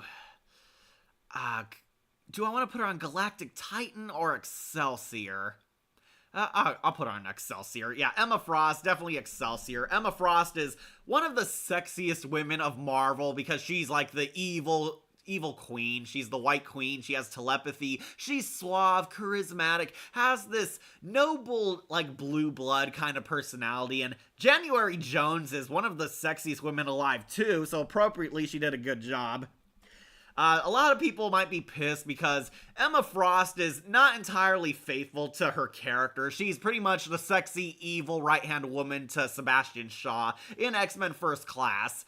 And yeah, this is villain Emma Frost. She is like full-blown evil. She's a psychopath, but definitely one of the sexiest femme fatales in the movie. She kind of acts as like the Mystique to Sebastian Shaw's Magneto. She's his right-hand woman. She does whatever for him. She's kind of treated as like more like a secretary getting ice off of the glacier for his beers. Would have been nice to have her more after First Class, but that didn't happen. Yeah, in case you forgot, Emma Frost gets captured and held by the government. Then we find out in Days of Future Past, she was killed off screen. Yeah, all of Sebastian Shaw's henchmen and occult members, they all died off screen because they didn't want to get the actors back. Like, it is literally only Magneto and Mystique, who form the Brotherhood of Mutants at the end, are still alive in the sequels of that trilogy. Would have wished we got more with her, but yeah, she's pretty hot. She dressed like the character, for one. She looked like the character. She acted like the character during her villain period, of course. I would put her on Excelsior because January Jones is stellar. She is one of the sexiest evil mutants ever. She fit more like the Baroness role. She's the sexy evil henchwoman, and very clearly uses her looks to manipulate the minds of men. Like who wouldn't want her? Like, Emma Frost, Excelsior. I will say that. She's Excelsior. Not my favorite Emma Frost. That would go to Wolverine and the X-Men series. Yes, that Emma Frost is S tier too. Still is criminal that it only got one season. Wolverine and the X-Men was so cool. Then it got completely canned because Nickelodeon sucks. You think that girl's Black Widow. Yeah, it almost looks like her from, like, Endgame or Infinity War. Maybe her prequel. Yeah, it would have been nice if we got more of Emma Frost, but, you know, as a hot chick who's a part of the villain team, definitely did her purpose. She is definitely Excelsior. January Jones still looks beautiful to this day. I would totally do her. Marry her, even. Selma Hayek also played Cutlass Liz in The Pirates Never Saw, Band of Misfits. Oh, that animated movie. Kitty Softpaws on Puss in Boots. Yeah, that was great. She was awesome. She's pretty much just Hispanic Catwoman in that. And Sessa Giggles in Spy Kids 3D. Don't remind me of that. Also, no, she wasn't Esmeralda in The Hunchback of Notre Dame. That was Demi Moore. I mean, she looked like Selma Hayek in animated form, but that was Demi Moore as Esmeralda. Yeah, it would have been nice if we got more of Emma Frost, but it didn't happen. Alright, we'll go back to the MCU then with Black Panther's girlfriend. I think her name's Nukia. I'll put her on Soulless Stone. She's definitely under Scarlet Witch. Yeah, this is Black Panther's girlfriend / Wakanda super spy secret agent. She is pretty much a nothing character. Like, I felt nothing for her. I wasn't attracted to her. I wasn't interested in her story, and honestly, her entire character could have been deleted and it wouldn't have changed a thing. She's pretty much just Black Panther's love interest, because every superhero movie has to have a love interest, and it's usually some bland girl or some bland guy, if it's a female hero, who is just the hot person we want to see the hero end up with, and didn't feel anything for her. I was not sad to see her demoted in the MCU. She is exactly like Betty Ross, a boring character, and we all know Black Panther's gonna end up with Storm anyway, so pretty pointless too. That's a TV movie version of her live action. You mentioned MILF before. Someone once made an alternate acronym for it just on TV, moms. Most irritated loser, most irritated lesser female. That's funny. Of Esmeralda, that is not a Disney version. Oh yeah, Selma Hayek could have played Esmeralda, but I think she's kind of too old now. Alright. Oh, speaking of boring black women, Shuri. Shuri made this list. Okay, Shuri. I'll put her up above the Eternals, but yeah, she's going on Gross Goblin. I'll put her above the Eternals. Like, not attracted to Shuri. One, she's underage in the first movie. She comes into her own womanhood in the second movie, but I find her annoying. She's annoying. She's obnoxious. She's unfunny. She gets a lot of stupid, cringy comedy moments. I remember the stupid, oh, what are those? She's like talking about shoes, and apparently it's a reference to something, but I don't get it. Kat, are you sure that the list has all MCU girls? Well, not Riri Williams, that's for sure. We do have X-Men women on here too, and yeah, Susan Storm made it on here. So yeah, we got pretty much all the girls that apparently fans found hot or waifu potential. Shuri, Gross Goblin, I don't like her. No disrespect to Letitia Wright. She is a fine person in real life. She's actually friendly. She's a Christian. She's caring. She defended Chadwick Boseman after his death and was actually a true friend to him, but I just don't like her character, man. Did anyone like Shuri? Did anyone want to date Shuri? She does play the kid sister of Black Panther. Yeah, that's all she does. And I can't complain that she's useless, because she's one of the head scientists of Wakanda. Very sad and pathetic that there are people who think Wakanda's a real place. Not really, yeah, Shuri, not dateable. Like, even when I was her age, I was not attracted to her. I found her annoying. Like, who wanna date or marry Shuri? Yeah, even when she became the female Black Panther, I still wasn't impressed by her. She's put on Gross Goblin, rock bottom material. Alright, so let's talk some positives. Oh, Jessica Jones! Jessica Jones made the list, people! Jessica... okay, she's not Excelsior, but I will put her on Galactic Titan. This is Jessica Jones from her TV series, Jessica Jones. She's pretty hot, pretty strong female character. She's basically this defrosting ice queen. She's down on her luck. She's very hateful of the world. She was a victim of the Purple Man, aka Kilgrave, aka Doctor Who. Yeah, Jessica Jones, she's real pretty. I really like her. She goes for that punk goth girl kind of look. She's the suave, snippy, sexy goth detective lady. January Jones was Eve in Dirty Dancing, Havana Nights, never saw. Luann Norton in The Three Burials of Melquiades Estrada, might have to see that one. And Melissa Chardes in Last Man on Earth. She was also in Mad Men, you know, the movie that made her a star. I actually never found Domino as sexy. Oh, you didn't? Like, look at her. Look at that cleavage. Yeah, Domino is hot. I love Zazie Beetz too, because she's pretty and she's actually funny. I would for sure, but given the choice between them, Trish any day. Yeah, Jessica Jones, I will put her on Galactic Titan. Really, really love her. She's hot, and of course, she gets the satisfying character arc of defeating her evil mind rapist, Kilgrave. Like, did anybody hate the Jessica Jones show? I thought it was cool. I thought it brought a mature edge to the MCU. We really wish we got to see the actress finally don Jessica's outfit, because she's supposed to be a traditional superhero, gets like her mojo by the end, and is cool again. Yeah, so Jessica Jones, Galactic Titan, almost Excelsior, but unfortunately her show got canned before we could see her finally don her epic cape. Deadpool and Wolverine, top tier movie for sure, but not having Domino at all, big mistake. Yeah, huge mistake not having Domino. She was the reason why I saw Deadpool 2. Jessica Jones, definitely Galactic Titan. Alright, while we're doing the Netflix shows, I think we should do Night Nurse Rosario Dawson.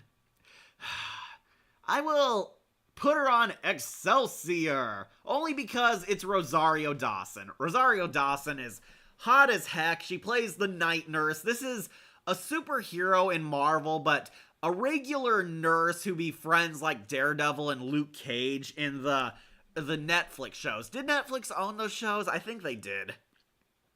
Yeah, I would definitely put her because Rosario Dawson is sexy. She is so hot. Really liked her on Trance. She was pretty beautiful on Men in Black 2. I did watch that movie for her.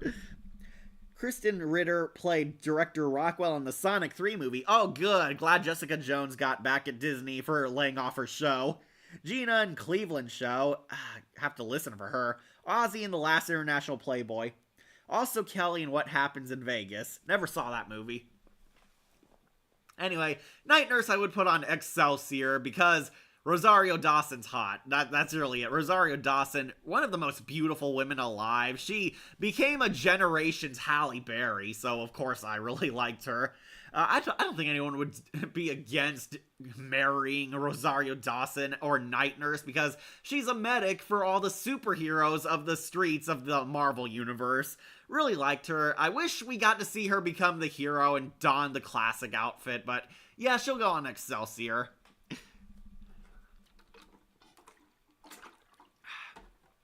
Alright, so... Oh, Lady Deathstrike. Kelly Hu, very pretty. Unfortunately, she's gonna go on Black Cat. Yeah, Lady Deathstrike, played by Kelly Hu, for one movie. She is Colonel Stryker's right-hand woman, and of course she's this sexy, leather-clad dominatrix supervillainess. Kelly Hu's beautiful. Like, who didn't have a crush on Kelly Hu in this movie? She was definitely a looker. She's basically the evil female Wolverine. However, she doesn't make it high up because she doesn't really get character. She is literally brainwashed by Colonel Stryker's mind control serum from his son. She's like actually a mutant test subject that Stryker is brainwashing and controlling, and basically forces as his right-hand attack dog. Okay, no new comments. Yeah, basically she's Stryker's right-hand attack dog. She's an evil Wolverine. Her nails turn into her psycho claws. She has a healing factor. She is like immortal and ageless, and Wolverine unfortunately had to kill her by shoving the adamantium tube into her, where she died, and of course her brainwashing wore off, so it made the death all the sadder because she was a victim in this too, and pretty much dies when the adamantium floods her internal organs. Lady Deathstrike was just a henchwoman, not much character. Yeah, that is the problem. Still had awesome fights with Wolverine in X2, though. Yeah, their fight scene was pretty kick-ass. She's basically Wolverine's final boss. She's the wall that stands between him and Colonel Stryker, and they get a really vicious fight scene. We're basically seeing two Wolverine-style mutants clawing and brutalizing each other, and yeah, she makes Black Cat because she's just a henchwoman, but Kelly Hu's allure definitely raised her up by a lot. I'll put her on Black Cat. Loved her as a kid. Oh, you loved her as on X-Men 2. Yeah, she was cool. She was really slick. She was definitely a glorified henchwoman, but a really stellar one. Is Viper there? I don't think so. Probably because Viper was not hot. Yeah, I'm sorry. Viper, it doesn't look like she's on here unless this is her. This might be her. She's like wearing the lab coat. Someone please tell me if this science lady is Viper in her disguise, because this might be her. But we'll have to do some other women until the time being. Alright. Oh, Angel Salvador. Alright, this might shock a few people, but I'm gonna put her on Galactic Titan. Yeah, Fam Jensen was pretty hotter, yeah. This is Zoe Kravitz as Angel Salvador. She's a stripper hiding her mutation where she has the power to grow these insect dragonfly wings and she spits acid. And Zoe Kravitz is hot. We basically see her in like an underwear scene. She's doing like strips at like a strip club, and Professor X and Magneto recruit her for their prototype X-Men. She joins, and then at the complete drop of a hat at pure random, she turns evil and joins Sebastian Shaw's Psycho Hellfire Club of mutants to kill all humans. Yeah, that was a bit of a turnoff for her. Thumbnail has the Transformers currently. Oh, okay. If you can't see, I'll put it down a bit lower. Also, Miss Marvel isn't hot. If you're talking about Carol Danvers, no, Captain Marvel isn't hot. And if you're talking about Kamala Khan, no, she's not going to be on this list. She's underage, man. A little hard to tell, but I don't think so. I'm sorry, I'll lower mine. I know my cat avatar might be blocking some, but if this is Viper, please tell me. This might be her. She's in her science disguise, basically. It could be her. But anyways, who are we on? Yeah, Angel Salvador. Angel Salvador, if you haven't seen, is on Galactic Titan. Angel, she's hot. Of course she's hot. She's like a stripper. She's a female escort. They recruit her at a club where she's in her underwear. She like takes off her top to show her dragonfly wings. And Professor X's best line, would you like a job where you get to keep your clothes on? Like, or where you don't have to take off your clothes? It's simians. Oh, from AOS. Okay, I'll have to translate that. As much as the Batman personally didn't do it for me, DC definitely took more advantage of Zoe Kravitz's hotness. Yeah, Zoe Kravitz is very beautiful. She went on to play Catwoman, so, you know, of course I love her. I put her on Galactic Titan. Unfortunately, she turns evil, and that was kind of a turnoff because she joins the villain team that wants to exterminate all humans because... Why? Because some people were assholes to her about her powers, because she's a freak, even though, you know, she looks as hot as Mystique and Emma Frost do. Yeah, Angel Salvador, Galactic Titan, I will settle on that. Almost an Excelsior because Zoe Kravitz is beautiful and they really did show her off. She's another sexy henchwoman character. They eventually take her down, Havoc blasts her wings, and then she joins Magneto's Brotherhood, and just like Emma Frost, she ends up killed off screen anticlimactically in Days of Future Past. You can see like her wings are like hung up on a trophy room, and yeah, very anticlimactic. I actually looked forward to seeing more of this character, but no, we'll settle on Sexy Hench Girl. Toast the Knowing in Mad Max Fury Road. Okay. Alright. Gotta use the restroom again. You guys vote on who you want to see next. I'll lower it down as much as possible. Be back soon, but we're almost there.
Alright, I'm back.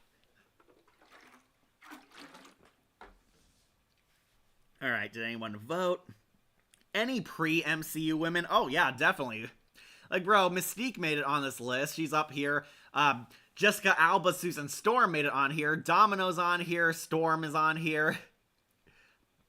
Yeah, the X-Men series was pre-MCU. They made it on here. Rogue, Lady Deathstrike, the Spider-Man love interests are all on here. Gwen Stacy from The Amazing Spider-Man made it on here. Yeah, we do got a few pre-MCU love interests. Oh, one person wants Psylocke. Simmons is a cutie, but as far as the Agents of S.H.I.E.L.D. hotties go, no one tops Chloe Bennett. Yeah, you said it. You said that Kamala was underage, but her actress is 22 years old. Her character is underage, guy.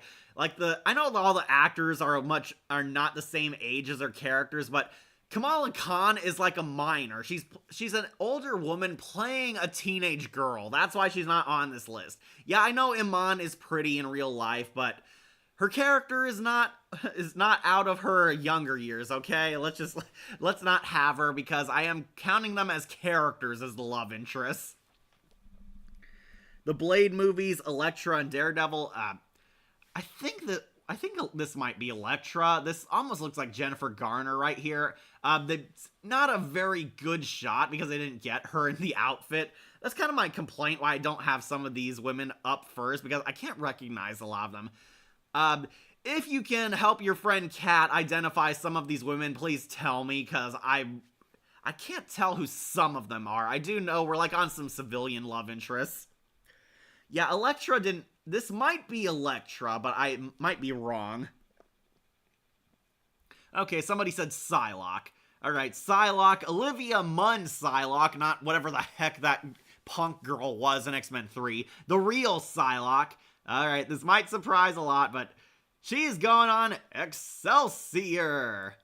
Yes, my best friend Bodhi can sleep well tonight. Psylocke, Olivia Munn Psylocke, super hot, super kick-ass. This is, another glorified henchwoman, but a really cool one. Why? Because Olivia Munn is actually faithful to the character. Olivia Munn actually went out of her way to tell the film crew that she wanted to don Psylocke's iconic ninja suit armor. She wanted to wear the spandex, the scarf, and look like the hot femme fatale Psylocke usually is. And I will give her absolute max points for that. Also, Kamala Khan be less elastic, more like Violet Lantern constructs. Yeah, they changed that. Actually, I think it looks like Netflix Elektra. Oh, that might be who that is? Okay, I guess they counted her as the same. Proxima Midnight.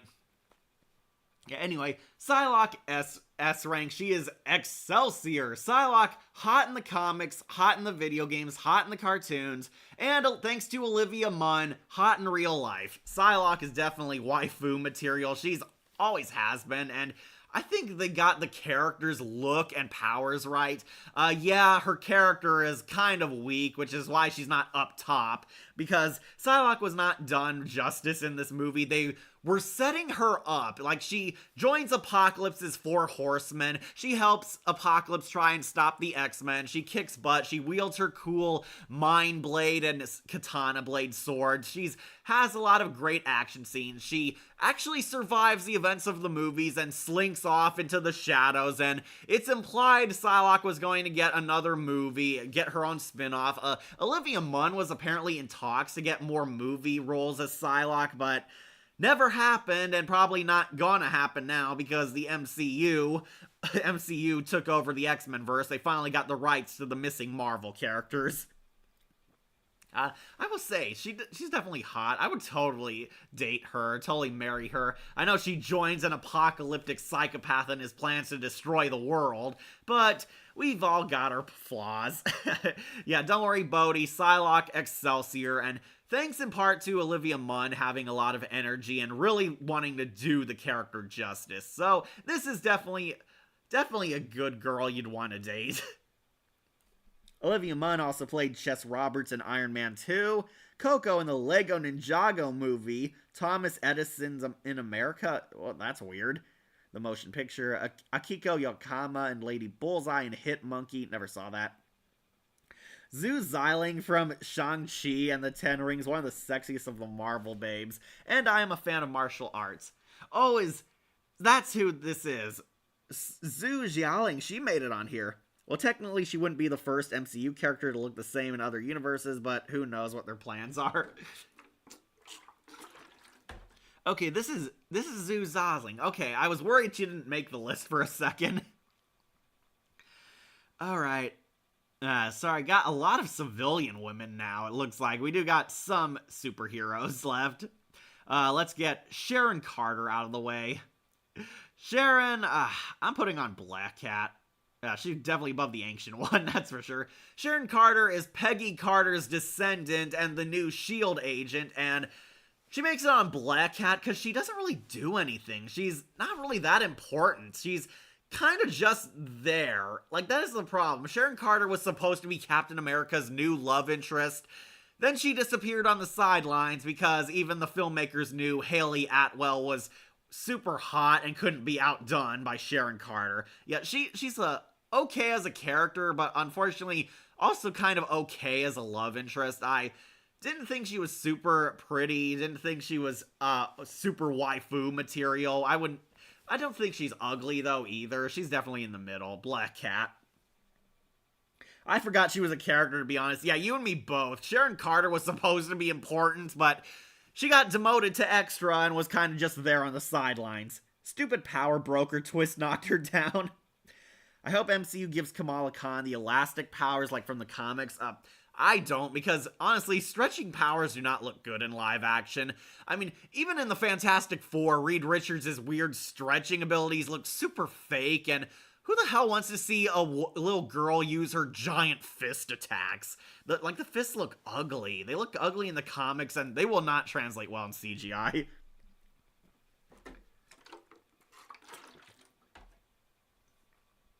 Sorry, just need some water. Alright. Maria Hill, played by Colby Smulders. Okay, if this was Earth's Mightiest Heroes Maria Hill, easy S rank. It would be easy. I love the Earth's Mightiest Heroes Maria Hill. She is hotter than the Black Widow in that show, honestly, and she is definitely an S rank in terms of character, in terms of badassness, and in terms of waifu material. However, this is the MCU Maria Hill, who's also kind of a nothing character, but I will put her on Galactic Titan. Yeah, I'll put Jean in front. Oh no, Zoe Kravitz too, yeah, okay.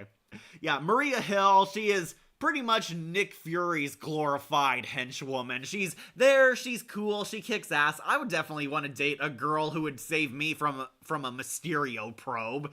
And yeah, Colby Smulders is so beautiful, but she was so busy on How I Met Your Mother and ruining that finale that she didn't get to do much, and spoilers, Maria Hill ends up dead in Secret Wars. How she's anticlimactically shot. This is the same woman who scared off the Skrull Queen, and she's just shot by a Skrull with a regular gun. Well, at least Japanese live-action Hell Teacher Nube has better elastic than American. Yeah, I don't doubt that. I don't doubt that. Maria Hill's actually super hot in the comics and Earth's Mightiest Heroes, so yeah, that does win her points, and I do think Colby Smulders is very beautiful in real life, but just a glorified sidekick to Nick Fury. Yep, the one character in How I Met Your Mother ended up being a S.H.I.E.L.D. agent. Yeah. Yeah, unfortunately, How I Met Your Mother, everyone loved that finale, and Colby Smulders, unfortunately, didn't get to do a whole lot. I heard she's on Moon Girl, because that's apparently canon, and she was in The Marvels, which nobody watched, and she dies in Secret Wars, and so they got rid of one of the best S.H.I.E.L.D. agents before we could get her good character arc. So, Earth's Mightiest Heroes, Maria, definitely S rank, but I'll put this one on Galactic Titan because she's still hot. I would still date her. Galactic Titan is pretty decent for Maria Hill. Just like how everything lived the finale of The Walking Dead and Game of Thrones. Yeah. Yeah, How I Met Your Mother got a great finale on par with Game of Thrones.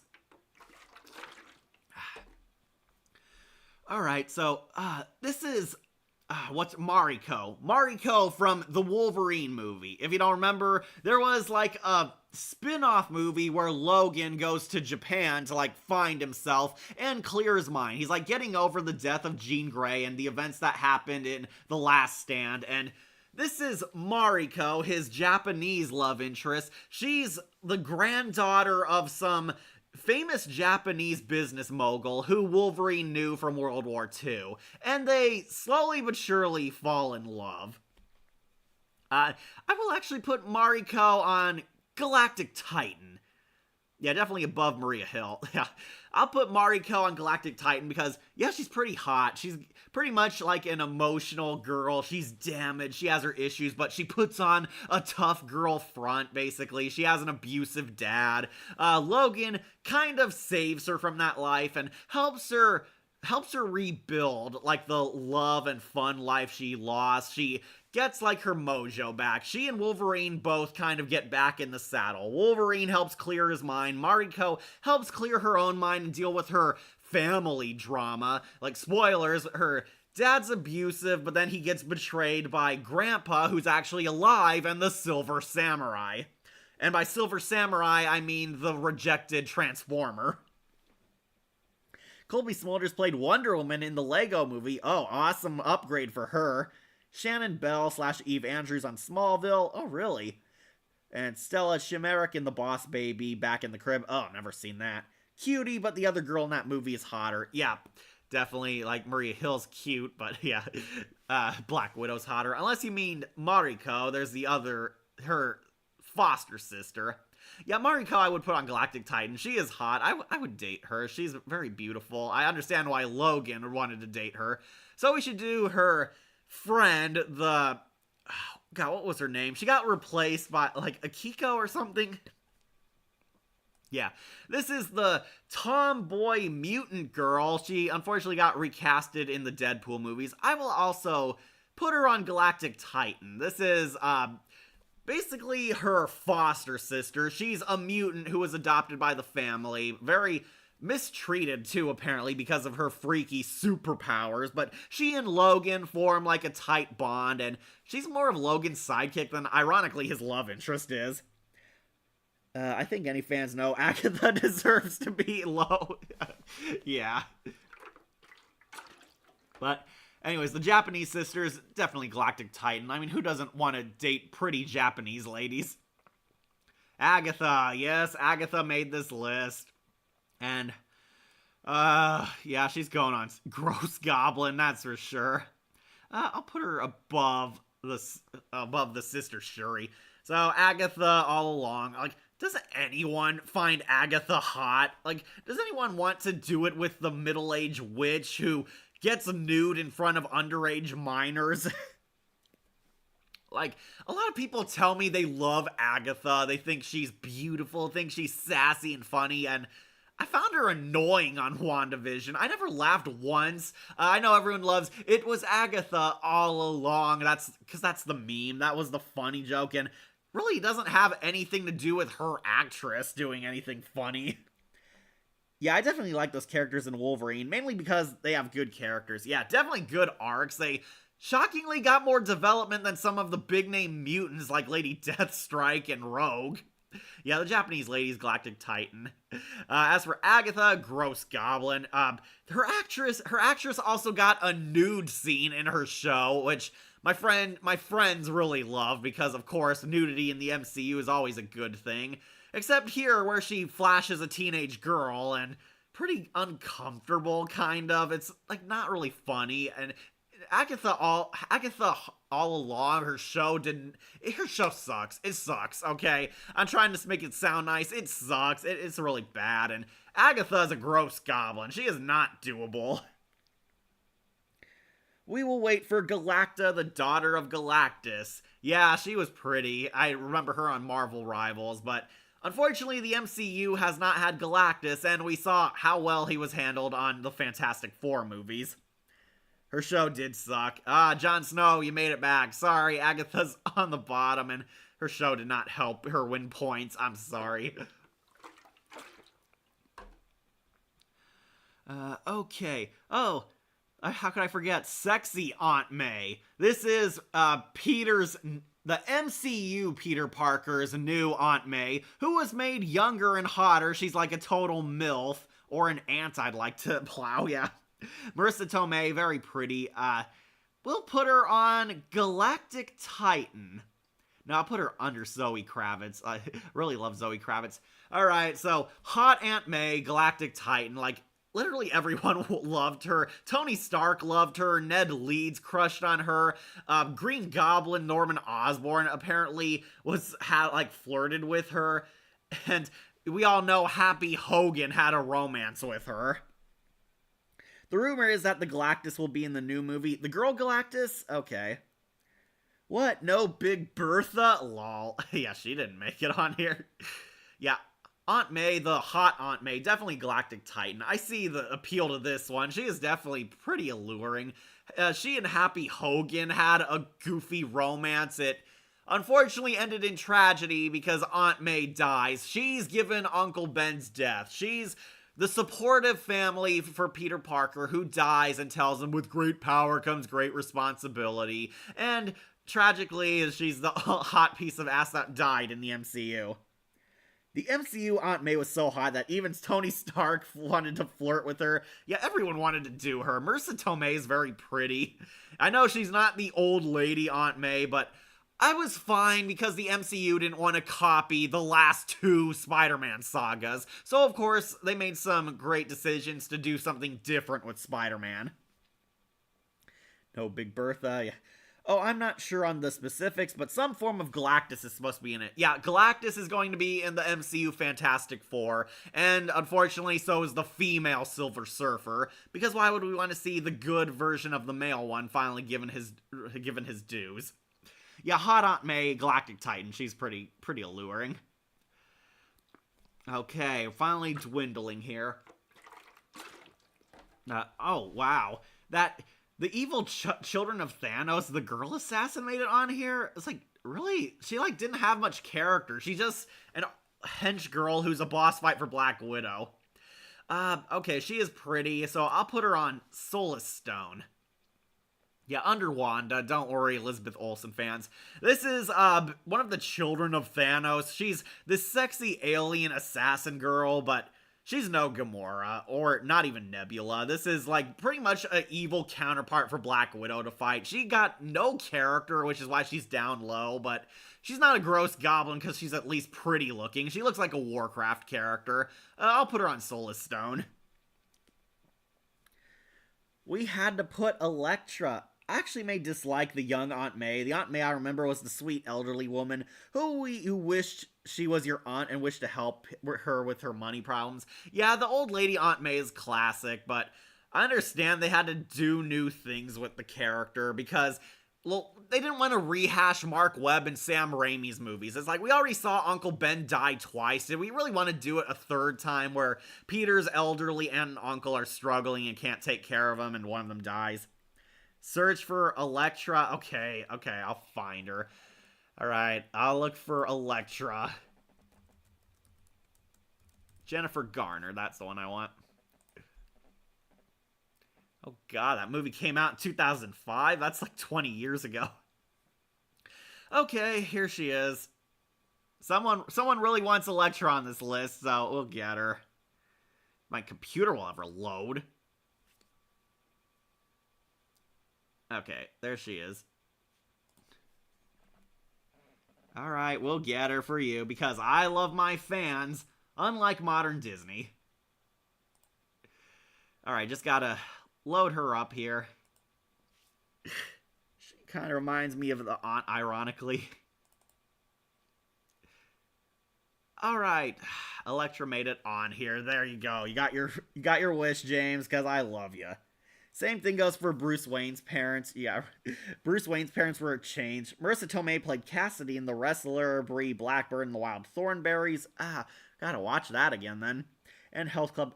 I need your opinion on Elektra. Okay, alright. We'll do Jennifer Garner's Elektra.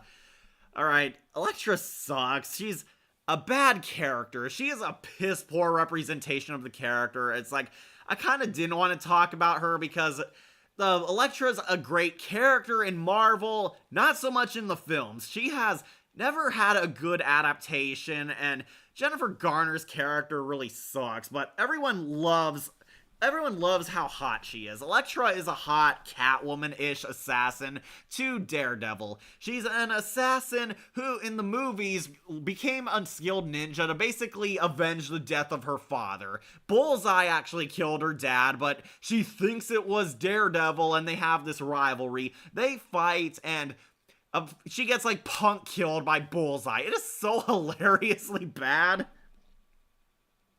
If we're basing this solely on the actress looks, it would definitely be Galactic Titan minimum. Yeah, if we were basing all on looks, she would be on Galactic Titan or Excelsior even, because Jennifer Garner's hot. She honestly looked fairly pretty when she came back, but her character sucks, man. I didn't want to count her because she did a complete disservice to Elektra. Alright, so where to put Jennifer Garner's Elektra? Okay, to be fair, she is redeemed on Deadpool and Wolverine. I will say that. She is not a gross goblin, so don't worry, she's not rock bottom, but she's also got kind of issues. She's a total daddy's girl. I'll show mercy and put her on Black Cat. Yeah, we'll put Elektra on Black Cat, because Jennifer Garner's hot, Elektra's a sexy assassin, but she doesn't make it high because she lost points because the movies failed her. The movies fail Elektra hard. She sucks in Daredevil, and her solo movie was also terrible. They don't explain how she was still alive very well. And she got redeemed on Deadpool and Wolverine, so if you ask me why she made it so high, she was redeemed on Wolverine and Deadpool, the third movie where she's a part of the council and she's standing next to Wesley Snipes' Blade and Chris Evans as Human Torch. So I'll show mercy. She's on Black Cat.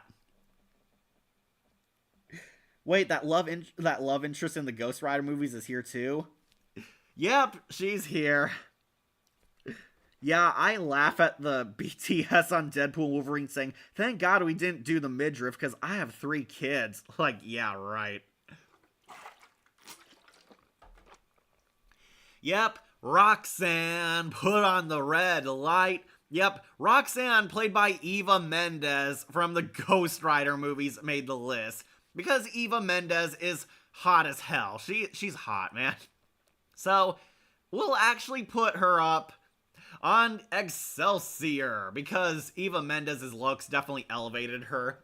She is from Nicolas Cage's Ghost Rider, not the Agents of S.H.I.E.L.D. Ghost Rider, the Nicolas Cage Ghost Rider movie, the first one basically. She was Johnny Storm's former flame in their childhood. She grew up to basically become a reporter, and Eva Mendes is one of the hottest women alive, so of course she won points. She got a spin-off movie? Yeah, Elektra got her own spin-off movie, and spoilers, it sucks. Don't even waste your time. I know my friend Emily really liked that movie, though, but, like, oh no, Emily loved the director's cut of Daredevil. A lot of fans tell me the director's cut is good, but I didn't like the theatrical cut, and some of those scenes are still in the director's cut, so it didn't change my mind. In case I don't see you, good afternoon, good evening, good night. Alright, see ya. Yeah, she's not even mentioned in the sequel. Yeah, Roxanne pretty much got dumped. Roxanne, she grew up to be this sexy reporter, and she's back in Johnny Storm's life when he makes his comeback. Johnny Storm is the Ghost Rider. He's bound by the devil, aka Mephisto, but they don't call him Mephisto. And he becomes the Ghost Rider every night to kill sinners and bring souls to hell. He's stopping the devil's evil son. However, he has a romance subplot along the way with Eva Mendes' Roxanne Simpson, and yeah, Eva Mendes is so beautiful. Of course, she elevates this character. But I do find her a bit funny because she's trying to form a romance with Nick Cage, and that has so much entertainment value. Like, yeah, I know Ghost Rider's movies suck, but it was definitely funny. Yeah, the Ghost Rider movies are so bad they're good. Pretty much guilty pleasures for how cheesy and dumb and insane they are. Yeah, the Ghost Rider movies are bad, but they're a funny bad. They have entertainment value. The Ghost Rider, the monster himself, unironically looks awesome. I think the Skull Ghost Rider, they look cool. They are wicked. They look awesome. They look like demons. They kick ass. And when it's not Nick Cage as the Rider, it is unironically the best parts of the movie. Nick Cage himself didn't take the film seriously. He is hammy, over the top, and having fun. And Roxanne is too. I would totally date her. I really hate that they couldn't get together. The funniest scene I wanted to talk about is that she's trying to go out on a date with Johnny, but he can't make it because he's being a superhero elsewhere, and she consults like her magic 8-ball on this. It is like such a WTF moment. Did he think Zendaya would be a good Mary Jane-ish? No, I do not.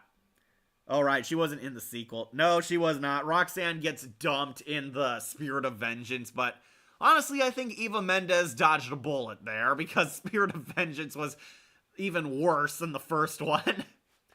Yeah, Roxanne tried to be the support for Johnny. She slowly but surely starts believing him when he shows his demon powers. She's very supportive girlfriend. I will give her a lot of points for patience, so definitely her character definitely counts too. She's funny, she's kind of a dork when she's not on camera. She's supposed to be like the Lois Lane to the Ghost Rider Superman, kind of. She's a sexy reporter, and Eva Mendes, oh, she's a celebrity crush, man. She's hot. The only reason why I watched that god-awful Spirit movie was because Eva Mendes got nude in that. Did you think Zendaya will be good? I read that one. Yeah, okay, Roxanne, Excelsior, all thanks to Eva Mendes definitely bringing her all to the role. Her looks, her charm, and some of the funny moments with her character definitely made her a lot more likable. Alright, don't worry, Roxanne's Excelsior. Alright, so gonna need to use the restroom again, but you guys get to vote on who we have left. We're almost on the home stretch here.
Alright, I'm back.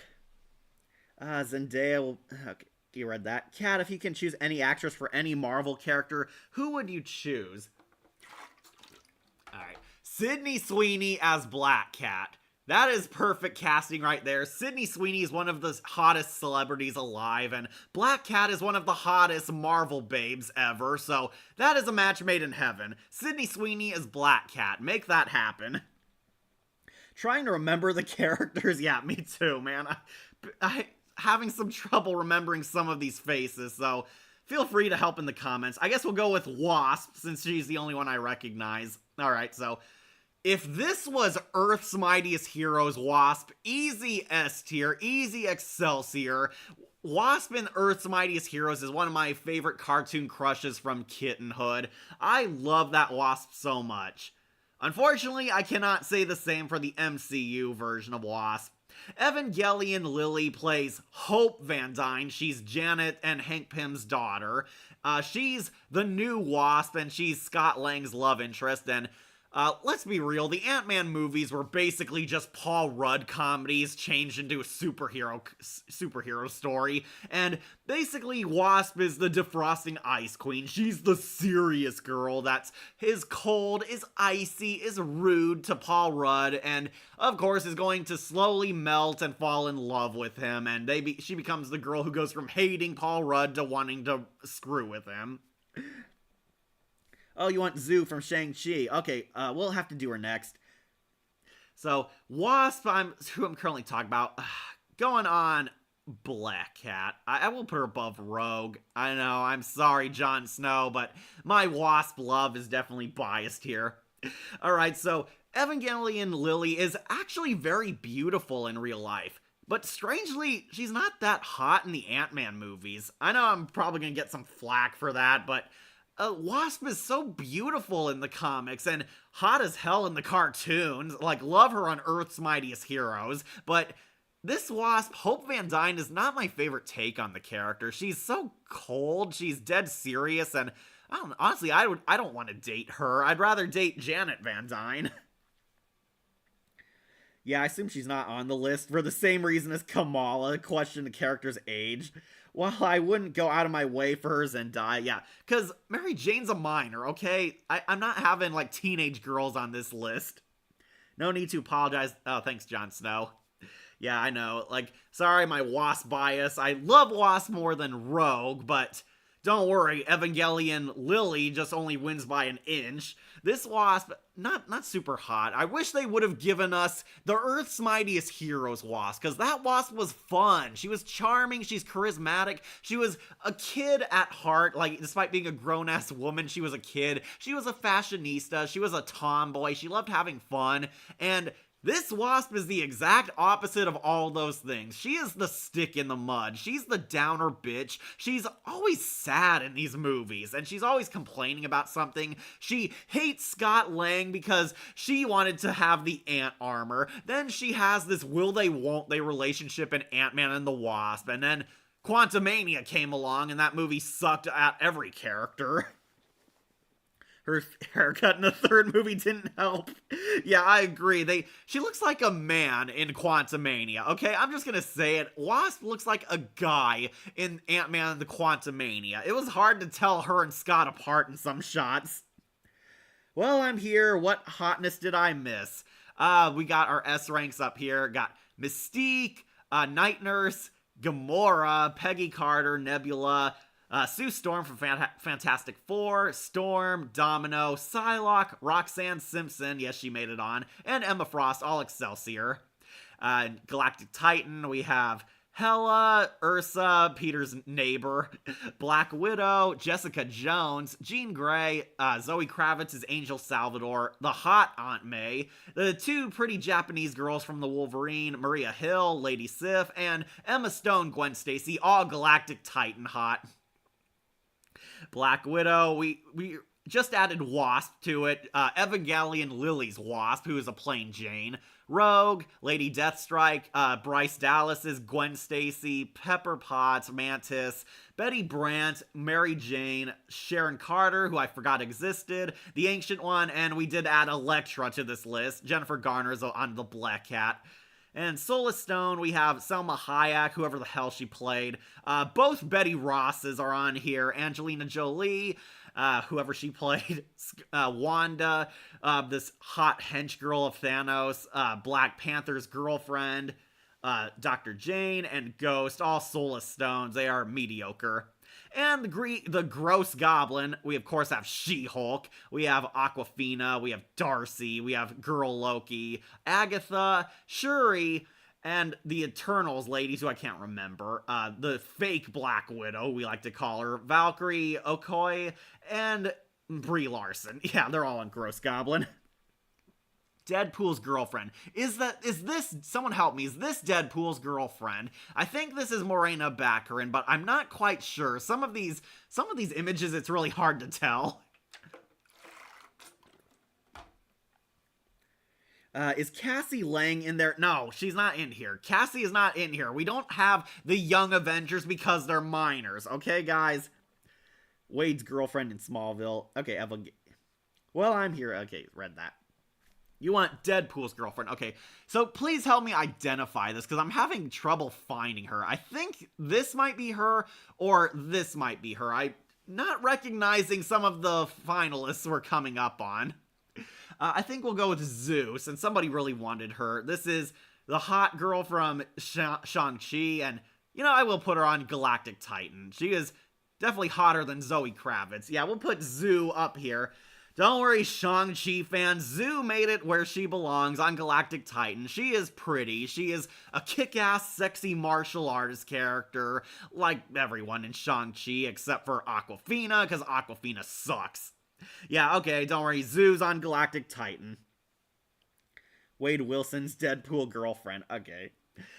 Yeah, I need help identifying her. I think either this is her or this is her. I'm just having a little trouble. I think this is the chick, the evil knockoff Skrull from Dark Phoenix. This might be her, the girl who corrupted Jean Grey and Dark Phoenix and was using her Phoenix powers for her alien invasion and whatever. Yes, she is so sexy. Yeah, Zhu, don't worry, she's on Galactic Titan.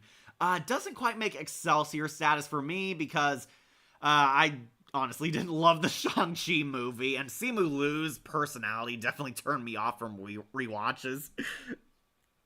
Yeah, don't worry, Zhu's up here, Galactic Titan. She's definitely hotter than Zoe Kravitz. I won't lie, she is pretty hot.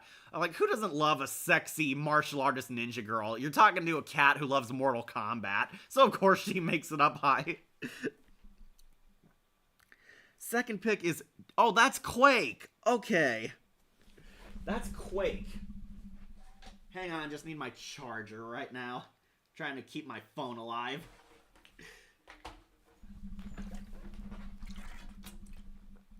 Okay, that's Quake. Alright, you know, I might put her on Galactic Titan then. Definitely bottom, though, because I don't fully remember what she did on the show. Okay, don't worry, my friend Bodhi. Quake makes Galactic Titan. I mean, just look at her. She looks pretty. She was a top-tier crush? Okay, then I don't regret where I put her. Alright, we'll put Quake on Galactic Titan. Sorry, I don't recognize her. Again, if this was Earth's Mightiest Heroes, you'd be piss easy at recognizing these ladies. But yeah, Quake is definitely Galactic Titan, I will say. I'll put her up that high. Don't worry if you love her. She's pretty good. Now I'm trying to think, are some of these from Agents of S.H.I.E.L.D.? Okay, yeah, you might be right. We are narrowing down the list here, so I don't recognize a whole ton of these ladies. I'm sorry. Oh, wait, is this Michelle Williams from the Venom movie? Like, is that her from the She-Venom, the Eddie Brock's ex-girlfriend? I think this might be her. Meng Jiang also played Milva in The Witcher. Ooh. Oh wait, was that when The Witcher was good or the bad seasons? Luo Yan in Finding Destiny, and Lin Biaosheng in The Mood for Sorrow. Okay, so pretty Japanese actress. Zhu actress should play Sabine if we get a miraculous live action. She could play Miss Natalie. I don't think people would mind if Zhu played Miss Natalie. She at least looks like her. But yeah, I know she's Asian and Natalie is ambiguous, but whatever. Yeah, I'm trying to remember. I think someone said this was the Netflix Elektra. This girl, I think this is the evil alien queen from that god-awful Dark Phoenix movie. Like, she's played by that... I can't remember her name. She was on Game of Thrones or something along with Sophie Turner. Yeah, her, I might put on Gross Goblin. Don't worry, Kat Dennings will be the high point of that, but... Yeah, I'll put her on Gross Goblin. She didn't really have much character, and honestly, she was supposed to be the villain of the movie, but she's easily the most forgettable X-Men movie villain we ever had. I think this is her, at least. Yeah, I'll put her on Gross Goblin. Zhu actress. Okay, read that title. Alright, so we're starting to narrow down characters. I'm trying to recognize people. Is this... Lady Viper. I think it might be. Like, I remember Lady Viper is in the Wolverine movie. She's the Silver Samurai's right-hand attack woman, and she was, like, his doctor. She was, like, a mad scientist, sort of, in this movie, and this might be her covered up in the lab coat and the glasses and whatnot. Yeah, I'm sorry, I'm just having trouble recognizing some of these later women, so if you recognize in the comments, please help me. Deadpool's girlfriend isn't on the list? Oh, really? I think this might be her. I'm fairly certain this is her. Who's this? This might be...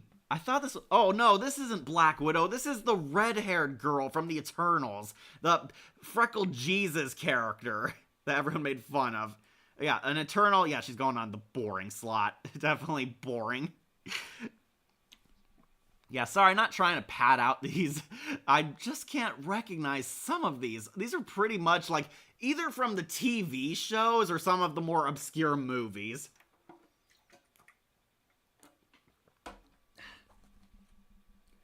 Alright, no one's correcting me in the comments section.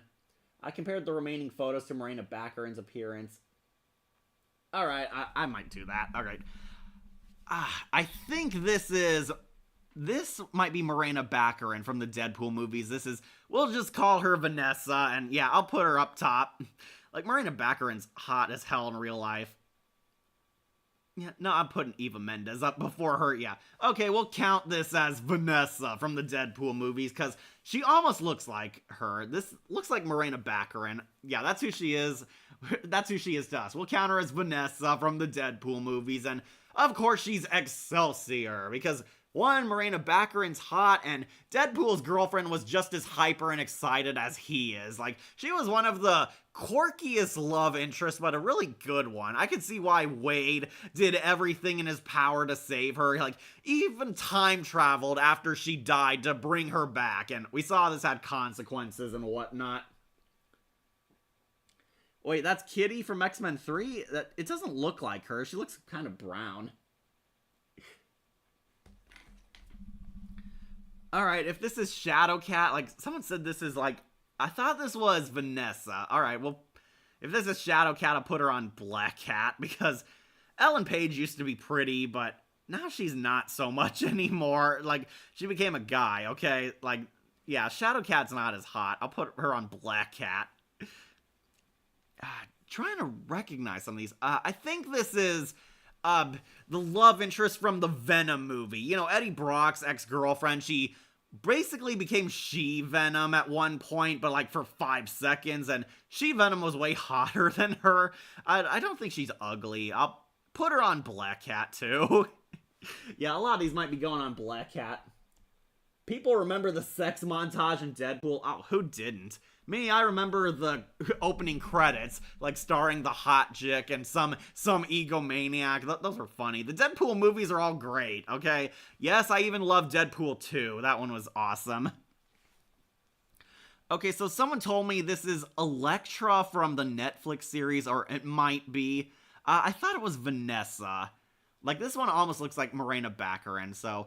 You know, if this is Morena Baccarin, we'll put her on Excelsior.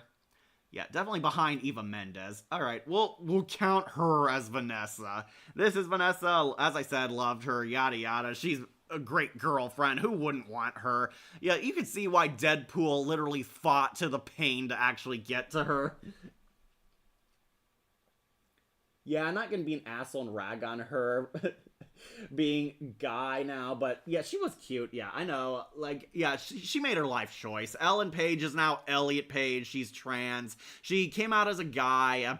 I'm not attracted to guys, so that's probably why she's not noticeably on the list. Kitty Pryde, like, Ellen Page used to be so pretty when she was a female, and I would say Kitty was definitely a decent looker, but X-Men Evolution Kitty, she would have been S rank. People remember, read that. Svetlana played Batista in The Wizard of the Emerald City, I Run Blockbuster, and Alina in Kilometer Zero. Okay, good to know. If this is Vanessa, the Morena Baccarin love interest from Deadpool, I'll put her on Excelsior for sure. As for all these, I don't remember some of these. These might be like the Agents of S.H.I.E.L.D. characters. So I'll make a wild guess. This might be Ming Na Wen from Agents of S.H.I.E.L.D. Like Princess Mulan was a character on there. I might put her on Galactic Titan. We'll put her on the bottom, though. Don't worry if this is not the character I'm thinking of. We'll keep her. She's pretty. If this is Ming Na Wen from Agents of S.H.I.E.L.D., Ming Na Wen's one of the most beautiful women ever, too. I definitely really liked her. Like, crushed on Princess Mulan as a kid, so she does have my bias in here. We'll count her as that character from Agents of S.H.I.E.L.D. Okay, you think so. Alright, well, that's our story. We'll stick to it. We'll put her on Galactic Titan, but don't worry, she won't usurp other characters if these aren't the people I recognize as. Yeah, Ming Na Wen, super hot, super beautiful. I would put her on Galactic Titan, and I would definitely date her. But she was also kind of an anti-villain in Agents of S.H.I.E.L.D. Oh, I think this is that scientist from Iron Man 3. That you remember the extremist scientist from, like, she was the girl Tony Stark dated back in college. He, like, slept with her and dumped Adrian on that, like, rooftop alone because he wanted to get laid. She was like the scientist helping Adrian, and she was kind of used by Tony as an easy lay, but then she showed him up by becoming a brilliant inventor and helping the villain of Iron Man 3, who is not the real Mandarin. No, that is not the Mandarin. I don't care what Adrian says. Or Killian, whatever his name is. Why not hire Christina V to play Kitty Pryde? Because Christina V is 30 and she can't pass for a high school student, basically. It is a shame that the purple girl didn't get in the MCU, since she's the female version of the Purple Man. Oh, she might show up when they're more desperate for female characters. Yeah, I think this is that science lady. What was her name? Like Maya or something? She was a super smart doctor girl Tony Stark just used as an easy lay. He, like, slept with her, then dumped her the next day, and she sure showed him by becoming a brilliant science inventor, and she was supposed to be the villain of Iron Man 3, because she was going to be the real Mandarin, and she was, like, Killian was kind of a fake out, a red herring, because it would be obviously him, since Tony Stark abandoned him when he said he would show up at the meeting, but made a fool of him, and both of them teamed up because Tony kind of used both of them, and then she gets anticlimactically punk killed, like, halfway in the movie. Okay, I read all these comments. Okay, we'll put Maya, if this is her, I'm putting her on Black Cat. Yeah, definitely above She-Venom, that's for sure. Like, yeah, she was pretty, but didn't do much, and unfortunately, they decided not to go the route of having a female Mandarin, but we will have a female Taskmaster, a female Silver Surfer, and a female this and that, a female Galactus. Yeah, blow me.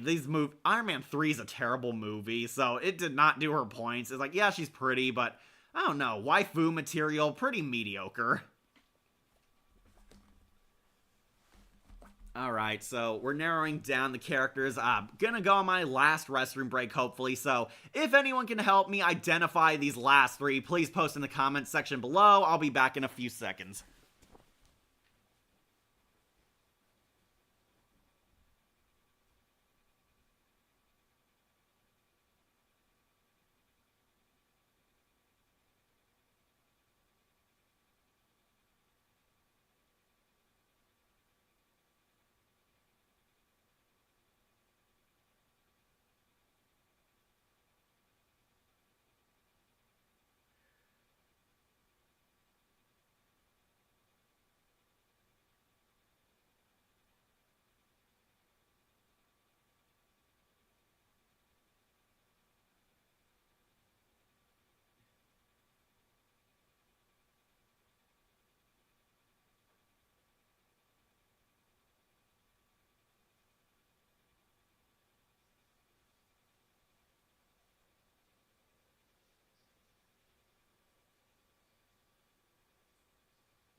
Okay, I'm back. I think the first pick is Simmons from Agents of S.H.I.E.L.D. Not sure on the other two. Okay. I'd, well, be like Tony, one night stand material, but not special. Yeah, definitely. Okay, if this is the Agents of S.H.I.E.L.D. doctor, then I'll put her on Solar Stone. Sorry. I don't know. I don't find her all that hot, and this image definitely doesn't impress me. I'll put her on Solar Stone. As for the last two, I guess I'm gonna have to judge on looks. I can't tell who this girl is, so I'll put her on Black Cat. Yeah, I'll put her on the middle. And this girl, she's fairly pretty. I'll put her on Black Cat. I got a much better image of her than the other girl, so if these are Agents of S.H.I.E.L.D. characters, I'm just not remembering them because that show was good, but it got canceled too soon, so I don't remember some of them. So we'll put them on Black Cat. And that completes our list. Yeah, we ranked all the Marvel girls, and don't worry, all the ones you know and love made it up top. All the ones that were butchered in live action made it on rock bottom.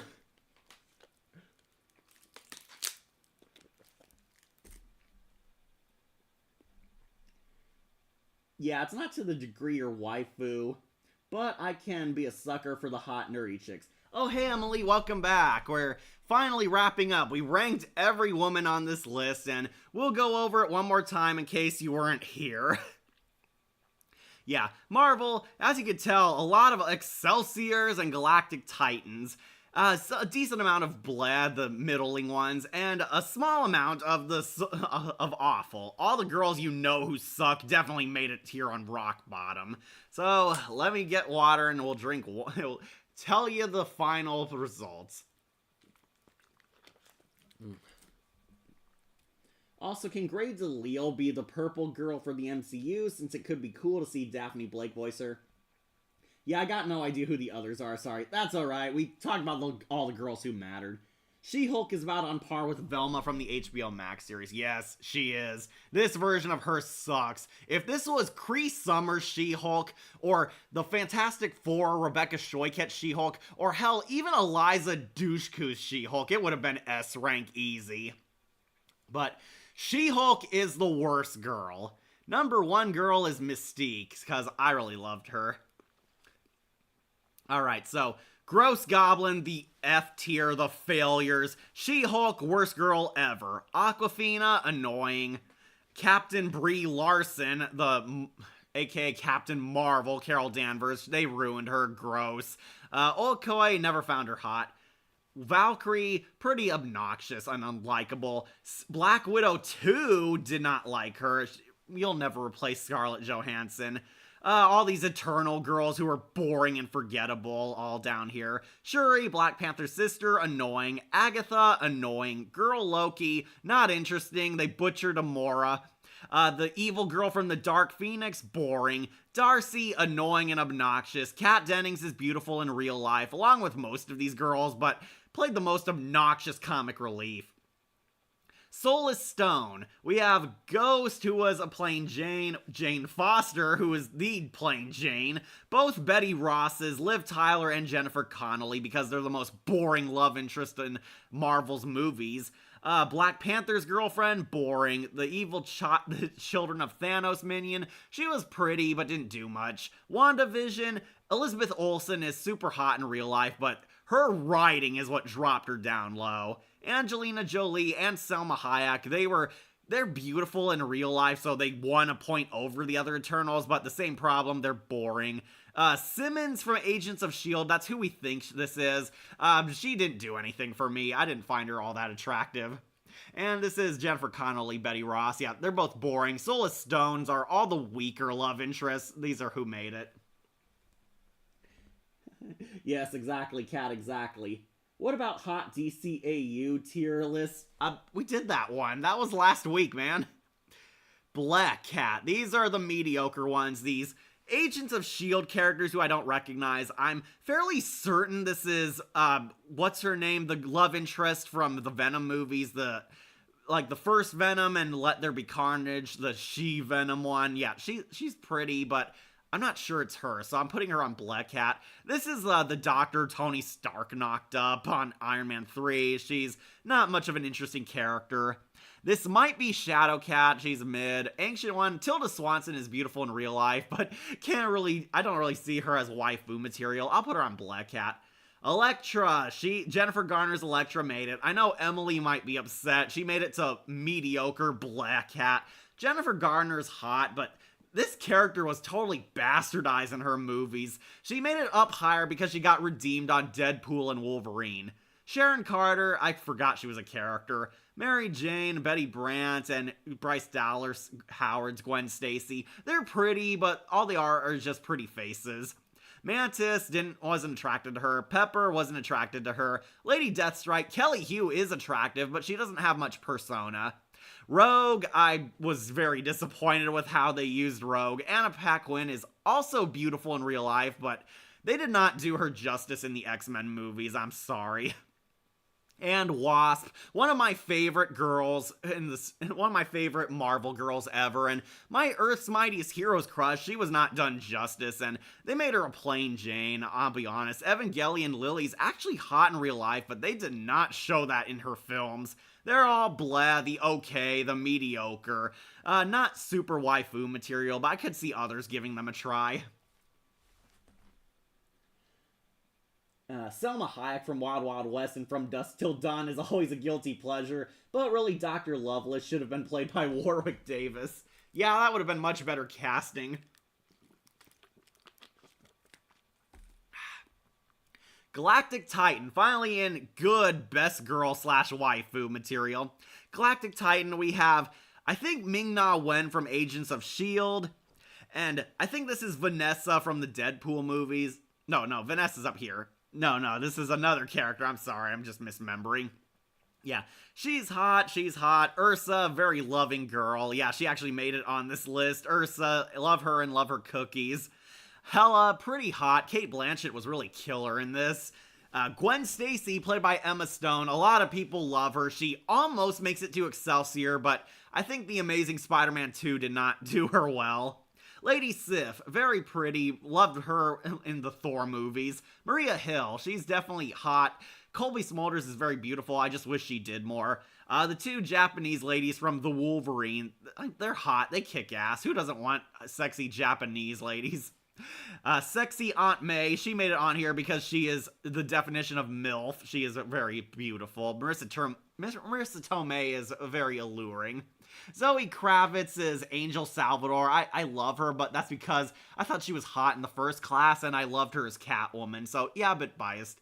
Zhu from the Shang-Chi movie, she made it on here. Sexy killer ninja. Who doesn't like sexy ninjas? I'm a Mortal Kombat fan. Famke Janssen's Jean Grey, she's alluring, she's hot. I could see dating her. I understood why Wolverine and Scott both wanted her. Jessica Jones, highly underrated, really loved her, she kicked ass. She deserved an actual finale. Black Widow, I am not super into Scarlett Johansson, but I can understand why fans love her. Black Widow was the original pretty face of the MCU and still holds that title up very well. I had one last question. Go ahead and ask. Did you think the actress of X-23 has a bright future for movies? Yeah, I do. I think she does. She's really good. Loved her in the Faculty movies of the 90s when she lost her head. Yeah, Famke Janssen was an alien teacher in the Faculty. And of course, she was also the sexy nerd girl there too.